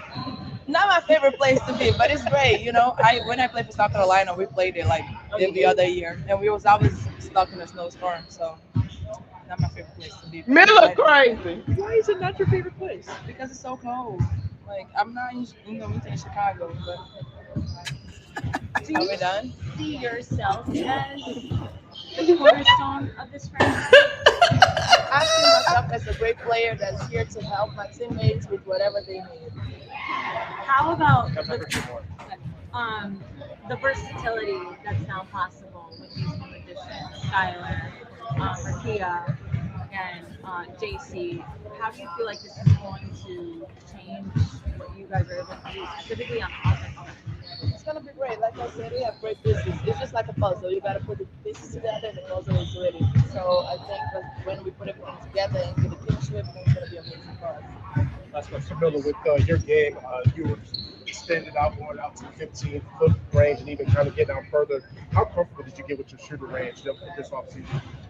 Very comfortable. I don't know if you know, but Chinese players love to shoot the ball. The coast players love to shoot the ball. So that's something that we work on every practice. So now I'm getting much more comfortable, and hopefully I'll make some in the game. Thank you. How many times did Miller say great players? She said over 5 times. She said it over 5 times. They are told, look here.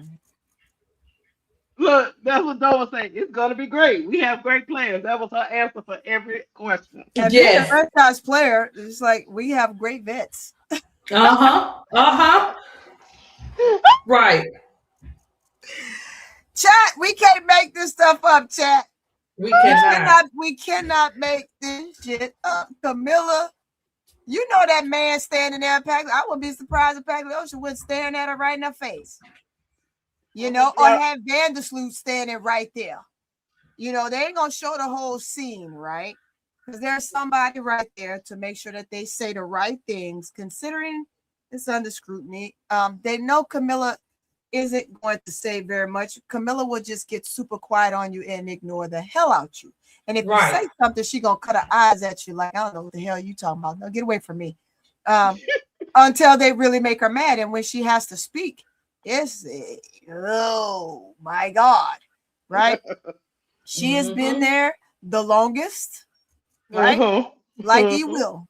Those two have been there the longest, and they know exactly what went down for those last 2 years of Sky. I'm gonna agree with her. Like she said, she has some vets now that know that can get it done because she's played against them and she know what they can do versus the shit they bought there last year, which was hot damn garbage. Hot garbage. And guess what? I could call them hot garbage all day, and that's just a slang because guess what? They couldn't have been that much of a hot garbage because Keisha, they're at other teams. Other teams picked up that garbage. So for one man's trash is another man's treasure. So we're gonna see how it pans out for them in their other locations. Guess what? They picked up those players and put them on the bench though. Yeah, hey, everybody gotta have bench riders. But we was over here trying to make them starter. Hey y'all, exactly. I have dropped the link. If anybody want to come up and talk, but I put it in the chat. Come on up here. Come on up here. Yeah, come join us. Yeah, if you want to come up here and talk, this is a safe goddamn space. That's all I can say. Y'all, they wrong for trying. Don't be shoving no camera in Miller's face. Don't make me come up there. Right. You know they couldn't wait to do it now. They could not wait till she got back. I feel like Krishan Rock. Bop, bop. Stop it. Who need that nose bust today? Bop. You next. Bop. Y'all leave Camilla alone. Miller already had that thing set up what she not gonna say, and she ain't say, so she did. Camilla knows. Camilla done had conversations with Dawn. Camilla, I'm sure, had conversations with Angel. Camilla, no, Camilla is smart. And then she had a million conversations with probably Sloot and Pagliocious and Jeff and damn Tyler. Right? This is what we're gonna bring to you, and this is what we got, and you're gonna be excited, and we're gonna expand you here, and y'all know how it works. That right there is exactly how it works. They tell them how they're going to expand them out and what they're going to do for them and all this shit. Y'all said the same shit. That's probably the way it seemed though, Tony. They ain't tell Miller all that because they won't even gonna really mention Miller. I'm just saying. But I'm talking about what they talked to her about personally. In the phone conversations, right? Not out in public, right? When they're trying to convince her that everything is going to be great. This is what we're going to bring. This is what we're looking forward to. You're stuck on a contract, so it is what it is. So you're coming back, blah blah blah blah blah blah, right? But as we all know, and we talked about it several times, even throughout the first season that they were there and this last season that they were there. Yes, they're on a rookie contract. They have to play if the ownership does not trade them, right? So you still got to play. She's not traded, so she has to play. So she's going to do what she has to do to continue to make her money, right? She's getting more money in the league and doing her thing. So that's just what it is. Do you guys see? Do you think or feel like it will be a trade with Miller? I would have to wait till the season starts. Wait till the middle of the season. Oh, wait till the season. I'm a type of person. I want to see what the team looks like, and then I want to see what they're gonna do with her as an individual, right? Because you got all of these great players that like to do their own thing and shoot the ball. Like Skylar likes to penetrate and score. She will somehow pass the ball here and there, but she's someone that will do her own thing and score. Then you have Rakia Jackson. She touches the ball, she's scoring. You got what's her name playing the 4, and she's just gonna come in. She's gonna do the same thing. She touches the ball, she's gonna score. Those are the things that they want to do. How often is Miller gonna touch the ball? Yeah, they're gonna incorporate her in some of the plays because they have to. It's a part of the game. But what is it that she's truly gonna have an opportunity to really do if she's so-called the franchise player? But we know that that's not the case. You have too many people now that you brought in that are peer scorers. That's what they do. They're all scorers. And pretty much Sloot and Sheldon and those guys, they handle the rock and they're going to get to the cup and hopes to pass the ball. Sheldon is more of a passer than Skylar is, right? Yeah, she's more of a passer than Skylar is. So you just got to look at the different players and the dynamics of what they're going to bring to this team. And I want to see them on the floor. I don't want to make a guesstimation of whether she's going to stay or what she's going to do based off of right now, because it's just the norm, right? I think if they start the game and they're feeding the ball, she's going to be fine. If they go away from it, it's going to be different. And the reason why I say that, we've seen this pattern before when it comes to the Cloud team.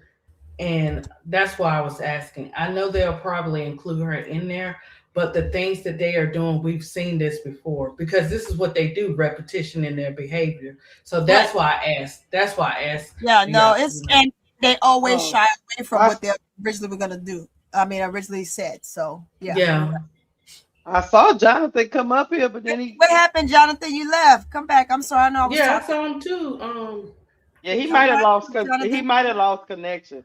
I would say I would say this. Look, I think they're gonna do a wait and see mode to see how the chemistry and all that stuff goes. But if the team doesn't get off to a great start, in my opinion, they'll probably trade. To answer your question, ADP, I think they'll try to get rid of everybody that was a part of that draft. That era. Yeah, I think so too. Of the team, if they don't get off to a good start. Right. And see, my thing is to do that, you'd have to then get because Rakira's a part of that draft.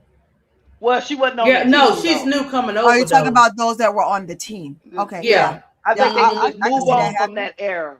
Yeah, because again, the two you have is Will was still there, and then the draft, which is Miller. The other two came last year, so they really just don't know much about what's going on. They're sitting on the end of the bench and nobody caring about whether or not they touched the ball. Let's be honest, HVL is kind of floating out in no man's land. They ain't said nothing about her. No. I mean, they brought in multiple people. They brought Sheldon. They brought in Skyler. They brought in multiple people at her position. So it's like, see, it's like it's only a matter of time before they decide, what they're gonna do with that regime that was there before. Even though because Miller is a part of that teaspoon regime. Right. Exactly. That's what I said too. HVL was part of that. A different regime under Tyler Marsh. So it's going to be interesting to see how they navigate through this. I think if they have success early, I think everybody will be fine. ADP. Yeah. But if they don't have success early, the blame game and who's it's going to come. The blame game is going to hit. Yeah. And especially if Sloot isn't playing yet, right? It's going to be, because we need Sloot. Then when Sloot gets there and it doesn't look good for her, because I'm gonna tell you right now, she's gonna be booed out the gym when she do hit the floor, and she's gonna have to deal with it because she put herself in that situation. All she had to do was shut the hell up and not even bring it up, right? Because it was over with. But when the minute you said that you were involved in every single aspect of the trade and decision makings, i.e., the city of Chicago, as everyone else, has taken it as though as if you, Vandersloot, you didn't want her. They don't give a damn about Jeff Pete. You didn't want her. So, and she was beloved by the city. Right. So she's gonna have to deal with that and tend with that, just like Jeff. You can't get mad at Angel because the crowd chanted "Fire Jeff P." They're saying that based on the fact that he suspended her for half a game. Not only that, the things he said throughout the year and a half tenure of her time there, just the fact that everybody knows he didn't want her there because she wasn't his choice. That's not on Angel. That's on them. But isn't it funny? Don't y'all find it hilarious? Because I do find it hilarious. Chat, Jemima, and all y'all in the chat. I find it funny that reporters are asking Camilla about being the number 3 overall pick at the beginning of this season. Wasn't she the number 3 overall pick this whole time? The last 2 seasons from so the now moment you just she got asking her about being a franchise player? Because they trying to be messy. No, they're trying to coast her in a way that, look, you're the franchise player and you're going to have to get it done. And if you don't, she's smiling with it. Yep. And if you don't, type of thing, right? So you got to read between the lines, because I sure the hell did the minute she opened up her flabbergasted mouth. Right? She pretty much saying, hey, we going to write some pieces on you. Yep. Sure. And that's why I say, That's why I say for Camilla, if they come out, the team, the Chicago Sky come out doing great things and everybody's happy, cool. But if they are not clicking on all cylinders, I agree with you. It's like a pre-warning. I think Miller is going to be the first one because she'll still be a valuable asset to them, a valuable tradable asset. A valuable, yeah. She's the number. I think she's going to Lynx. Yeah, but yeah, that whole interview, y'all, was about them baiting Camilla. Yep, and I'm glad she didn't. I'm glad she didn't fall for it. Yeah.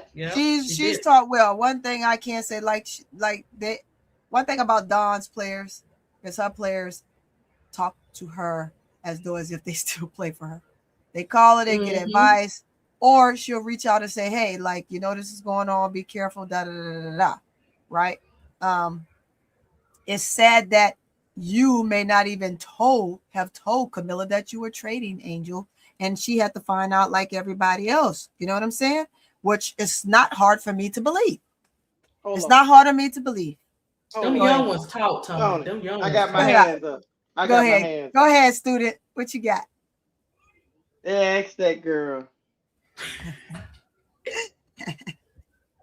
Did you know anything about Skylar's game before she came on a team with you?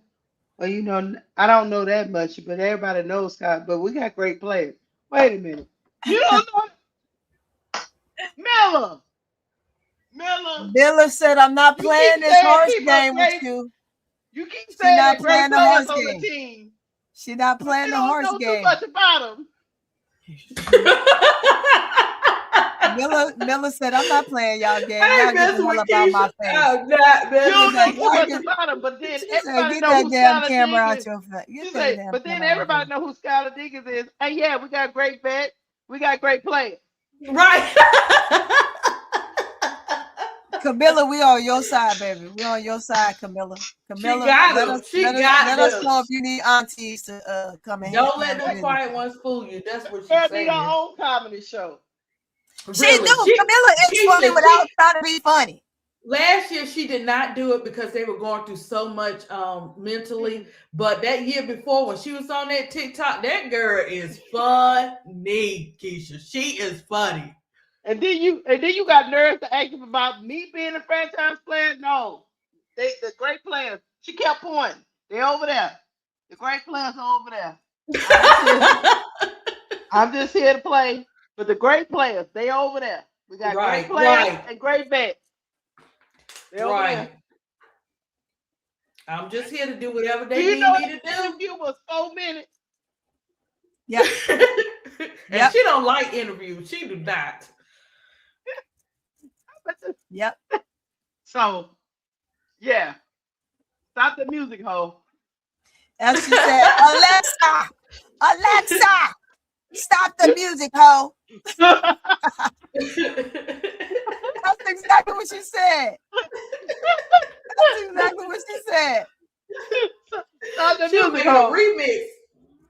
What she did with the dang on fro on her head is that was another one. She had a little short wig on her head. Oh, right, totally right. And she had to tell them too when they came in there and they was talking about her and Angel and all this kind of stuff when she got injured. She said, "Listen, I cannot stand this when somebody try to bring down one to pick one up." She's like, "I do not like that. That's not happening over here." Right. Look, she could be mouthy and pop off. That's what I'm saying. Like, look, I'm about to do a rapid fire. We hitting up. We approaching 3 hours. Man, we've been on this thing.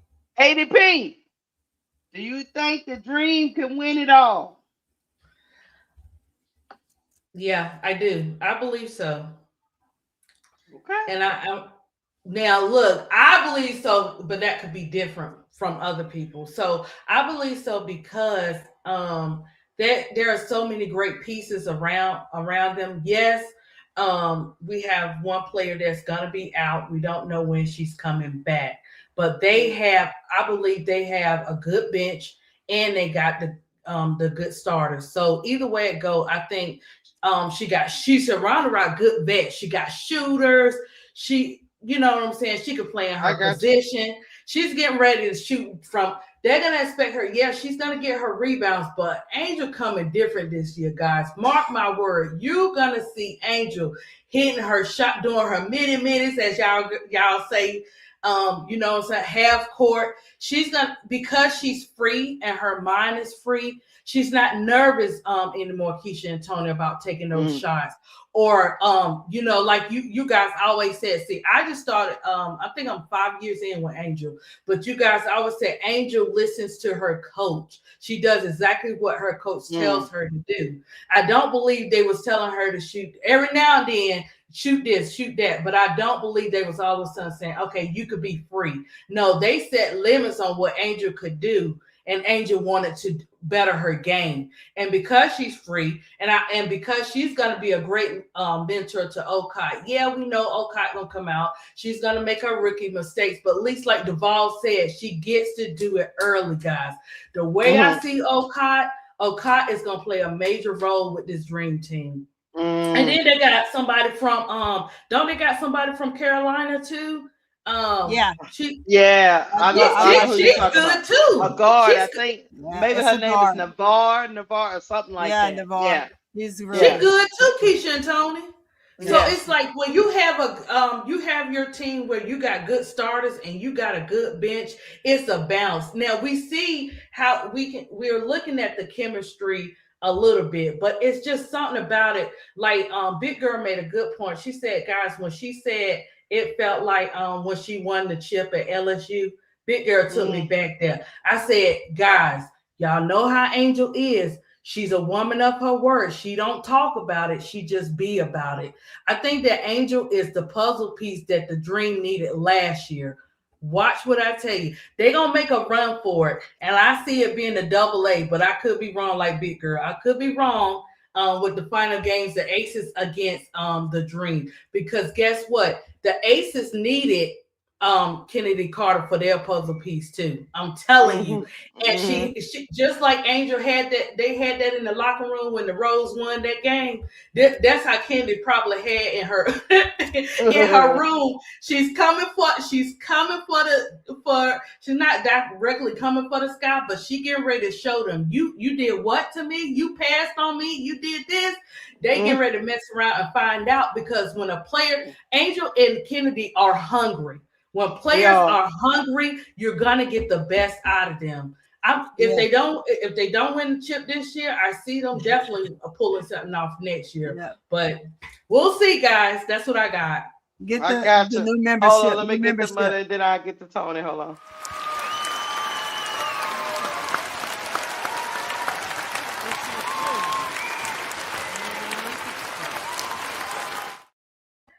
Thank you for becoming a member, AL504. Welcome. Tony. Welcome. Can Atlanta win it all? Again, you know my take. I'm always watch. You got some teams that are stacked, right? They do. Atlanta is in the mix for sure. But when you think of the pieces that the Aces have put together, I mean, I gotta be real. They scared. It's gonna be scary, right? Can it be beaten? Of course. Anybody can be beaten on any given night. But some teams are out there that have been built to last and to withstand. So it's gonna be interesting. I would love to say absolutely, but we have some teams out there that I can't say that. Not a definite. We got to get to the second half of the season to see how they're cooking. I agree. And as for me, the Dream, I think they might be a year away.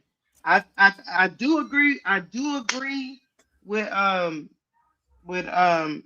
ADP. I think Angel is that last puzzle piece they need toward a championship contending team. But I just don't know enough about the bench. The bench is young. A lot of young talent on that bench, backing up this great talent that's in the starting lineup. So I don't know how that's gonna play out. But I wouldn't be surprised if they catch quote unquote a genie in the bottle, but right. but it being so right now, their bench is so up. They're so young. I just don't know what we're gonna get from. I don't know what we're gonna get from Pow Pow and I know Pow Pow's a shooter. Don't get me wrong. I know Okada is coming through. She gonna do what she can do. She young, Then they got Right. all these other young pieces. The girl Right. from North Carolina. They got another young lady coming from overseas. I just don't know how all these pieces are gonna fit. Yeah. Okay, let me throw this in there, Keisha. If they get a Tina Charles. Oh. If they get a Tina Charles. Yeah. I mean, I like their pieces, but again, you still got to remember we can't forget about the other teams out there and what they have and what they built. Yeah, Angel but is definitely the missing piece. Tina Charles will definitely help from that 5 spot, right? Along with Okada rotating in and out. Because they only got really 1 5. Yeah, they only got 1 5, right? And so that makes them. They got a couple other tall players, but when you're talking about who you're going to use, you'll use Okada first, right? But if you get it to Charles, you got a balanced player in there. You got someone that's going to be able to help Angel get it done down there. Absolutely, we get it. And yes, Angel is a missing piece to help them get over the hump, because the hump that they need to get over is to get past the first round. They've been knocked out of the first round. So we got to first start there, right? If they get past the first round, then guess what? They've gotten over the hump. And that's the only thing that you can want to win the ship right now and try to make that one piece that Angel is be the it piece. But the teams are so stacked now and they're big. All the post players are gigantors right now. You got to look. I'm looking at it from the standpoint of what the teams have kind of put together in this season here of all open contracts and everybody moving and going different places. I'm gonna say this. I talked about this earlier on my show, and then again with Keisha earlier too. You have teams that are just huge, such as Washington. They're just huge. Dallas is huge. Dallas pulls some pieces together. Vegas is solid. They got their lockdown piece that they need from a guard perspective, from a post perspective, and help. They got rid of the one girl that couldn't do shit. She was super tall and couldn't do a dang on thing, right? You have also the Liberty, who's a big team. They brought in some. So that's why I said I can't say a definite right now, right? And even if they got a Tina Charles, it just puts them closer to getting there. It gets them to the peak of their umbrella that they're trying to get to, right? Sometimes you climb to the top of the stairs and there's that little door there for you to get to that rooftop that's locked, right? So when the ceiling is like that, the ceiling is high for them, but we just have to see how teams are going to play them, what's the matchups are going to be like, and with the other teams having such huge bigs in the league. And when I say big, they got 2 big gigantors on the team, right? And of course, though they will play the 5, where each team already have their 4. But I just want to see how it's going to look, because the league has gotten better this year. Teams have maneuvered. You don't have super teams right now. You just have big teams. Right. Well, one advantage Atlanta does have is talking about the other teams that are the contending teams, like the Liberty and the Aces and all that. They are young and they can get up and down. They're quick, they're agile, they're athletic. That's what got the Liberty up out in the first round. They brought in Meeseman. They thought they just needed more height, and they got ran out the building. Absolutely. Absolutely. Because the players are older. So that's why I say this new core, this new bench core with Dream, I don't know what I'm gonna get. Yeah, don't know. But they're gonna have youth on their side. That's all I was saying. They're gonna have youth, they're gonna have speed, they have athleticism. And they got shooting, So they got major shooting. Something we'll that see. this coach loves having. He loves shooters. So making Nas have the ability to be able to get out there and just knock down the three and develop her last year how he did, and that's one of the things that helped Angel gravitate because she wants to be able to do and have the confidence in doing it, right? You still got other young teams that they're just big, and we don't know what we're going to get when those teams play. Will they be contenders? Don't know. They're going to be hungry, that's for sure, and they're going to fight to the end. But for as me giving a definite from my mouth that they're going to be the champions this year, I don't know. I think, you got to build, like Keisha just said, they're about a year away. Why? Because you got to take what you have and build with it. And it's a possibility. It's not to say that it's not going to be done. And I can't say that it will. I just know that Aces is another team that kept their core players. Yeah, that's what champs from last year. And then they add the likes of freaking Kennedy damn Carter. So if they ever get in that situation that they were in last year with the players that Fever did get to fill in for those injured players, that's how they got there. I don't know that if they would have had their main core players before they got injured, if they would have even made it that far to be able to play the Aces, right? But with the ones that brought in, they were vets, they were solid, and they were still competitors. And so that's something that's definitely what it likes. Do I see them still pushing and going far? Maybe, I don't know, because now they have their core back, and we'll see. Right now, it's the battle of the cores, right? And let me ask you guys: do you think, Dream have a balance because he kept the core players, and then you have the young, and then you have the vets too? Do you think it's a good balance? I do. Yeah, you have to have new, right? You have to have younger players. You got to have somebody to grow into a position. When your vets aren't, if it's an off night and you put one of them other players in there, they got to be able to get it done. And then as they get are older, a very young team. They are. So they are extremely young. They're just as young as damn Seattle, right? Seattle is except super, for Alicia super Gray young. and probably Bree Jones. Yeah, that's it. That's they it. are young. So they got time on their side. But let's not get it twisted. I mean, there's some other teams too, and so it's gonna be nice to see. It's gonna be nice to see. It's gonna be a balance. Hold on, Jacob, you just snuck up in here. Yeah, come in here with some good stuff. Don't come in here trolling. We ain't got time for that. What is he on mute? Come on, Flipper. Tony done got on him now. He quiet. Po Jacob. No, Jacob. I know we were on the road, baby. We was talking up a storm. Come on, Jacob. He done came up here and went on mute. Jacob they had to go do something. Jacob don't know we about to go to bed. I don't know. We tried to go. Right. Yeah, we tried to get y'all up here, chat. This members only, so this is just us. So it's number, space, and opportunity for y'all to hit that link and come up here and tell Jacob us about to be put out. I bet you he over there with Bro Claude. Let's see if Bro Claude up. Is Bro Claude up? Because if he up, that's just where he's at. He trying to link up in two spots. Jacob, get out of here. Yeah, I'm just messing, Jacob. What did I do? What did I do?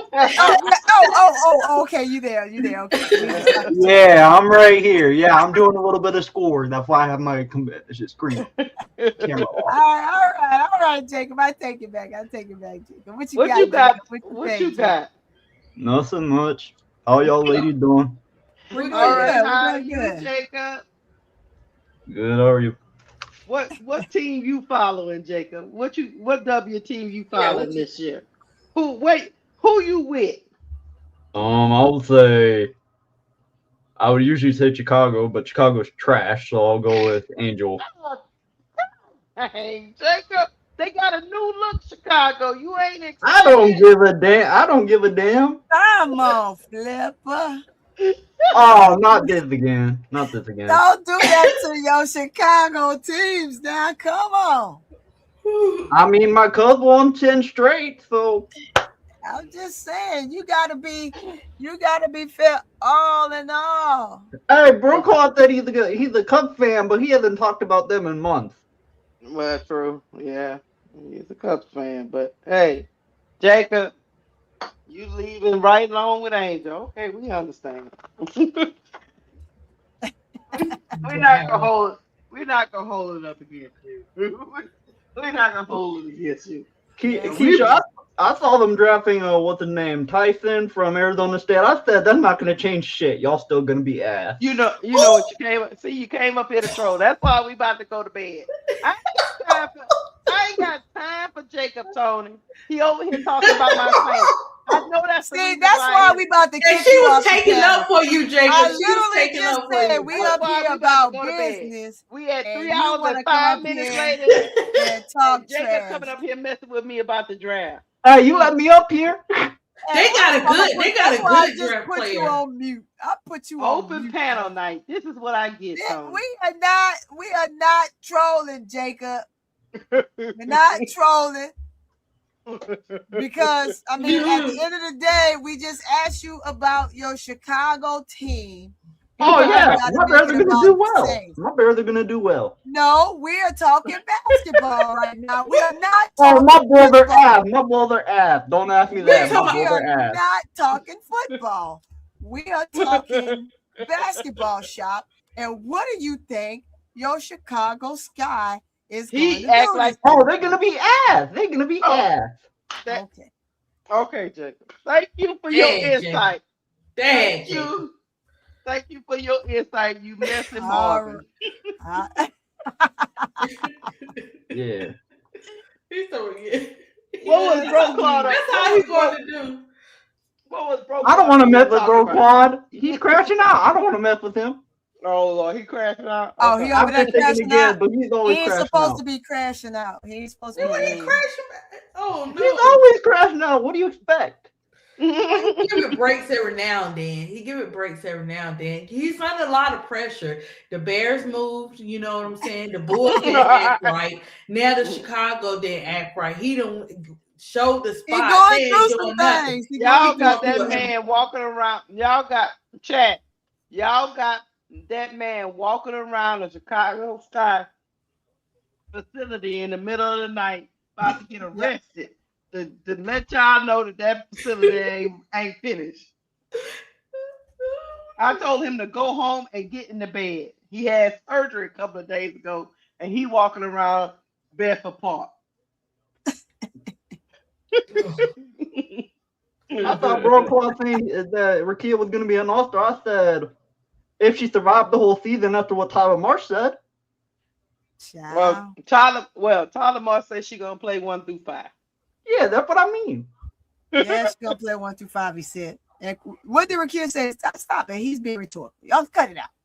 Yeah, Rakia told me, now y'all know good and well he didn't mean what he meant. I know good well. And if he did mean it, then I'm here to set it straight. I'm not playing on 1 through 5.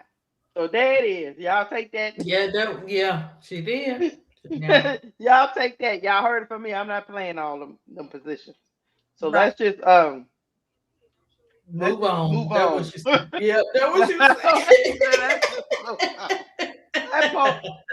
that poor baby was like, Tyler, I get you excited, but calm down, bro. 1 through 5. Yeah, Reddy Milkaway. She did say 1 through 4, and I was sitting up there listening to myself, Reddy Milkaway. And I was saying things that make me go, I'm like, Rakia gonna play point guard? Hey, Keisha, you know that girl can't have no ball. He didn't stop that. Hey, Keisha, I have a question for you. Is Caitlin Clark a top 20 player in the WNBA? Yes or no? Just answer that question for me real quick, please. What was your question? Is Caitlin Clark a top 20 player? I'm gonna tell you this. Caitlin Clark ain't played but a rookie year in 13 games. How about can I get more than that before I decide if she's top 20? Okay. Yeah, definitely fair. can't speak on that because she ain't played enough. Yeah. Going around talking about I she don't know. she the Right best now, I versus don't know Chicago. what Kate. Right now, I don't know what Caitlin Clark is. I think she's overrated. I think she's better than top 20 though, in my opinion. But I she's would say overrated. she got the potential to be, but she ain't showed it yet.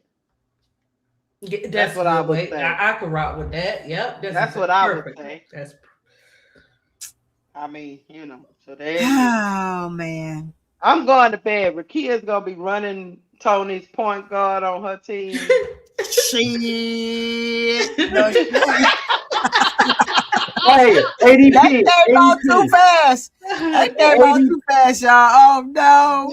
I'm sorry, y'all. It just came out. Yeah. Came out. Yeah. Yes, Jacob. Yes, Jacob. ADP. I can't wait for the Bears to beat y'all Commanders ass and the Saints ass this year. Talking about football. Here we go. Here we go. You go. know, I told you we don't talk about it. We are about it. I don't know why you keep coming for my team. Hey, we know last time. We beat both of y'all teams last time though. Do you think we worry about that? Don't Look, make where me they put at? you on mute again, Jacob. Where the Commanders at? Just understand that. They built different. Well, JD5 when they arrive in the city, they got to be built different. If they not built different, they learn. How we get to JD5 and I'm a troll. Always changing the subject. We are not up here talking about football. We are talking about basketball. I couldn't see if you even would have gone to college basketball. This is you what happened to a whole nother sport. She wins. This is what happens when I open the pan up. You see? This is what we deal with, y'all. Jacob and the trolling. I'm the evil nephew. Don't forget that. We know you the people's champ nephew. But as the people's champ nephew, and guess what? I'm gonna tell you, cut it out. Look, he about to get kicked off for sure because we've been up here for 3 hours and 11 minutes. Yeah, we about to all let's kick go. ourselves We supposed out. to be off. Yeah, I'm going. Yeah, we about to go. And me and Tony's supposed to have a show tomorrow at 1:00. Y'all pull up to that. That's if we don't be passed out on the curb in front of our house. but we will be. I hope y'all have fun tonight on Ladies Night, minus the troll that slipped up here at the end of the show. Yeah, you should have said ladies only. You should have said ladies only coming up. You should have said that. No, the panel was open. I just didn't realize a troll was coming. Right. And we thought a lady was gonna come. Oh, this was my first night doing the open. So now I gotta put some procedures in place to block trolls. Coming up here messing with my Saints. Coming up here messing with the Commanders. I mean, you just went all out. Told the Chicago Sky to go to hell. I mean, it's just. I don't have no problem with that. But yeah, we about to get out of here. Hope you guys had a good time with us. Hit the like button. Jacob, go to bed. Do your homework. It's only 10:30 over here. I'm good. Do your homework, Jacob. I'm currently doing it. Good. Finish it. All right, guys. Y'all have a good night. Good night, y'all. I'm out. Good night, y'all. Thank you, guys. Thank you, ADP. Thank you, Tony. You know Jacob, it. I love go it. to bed. Good night. Good night, y'all. Good night, ADP. Good night, Tony.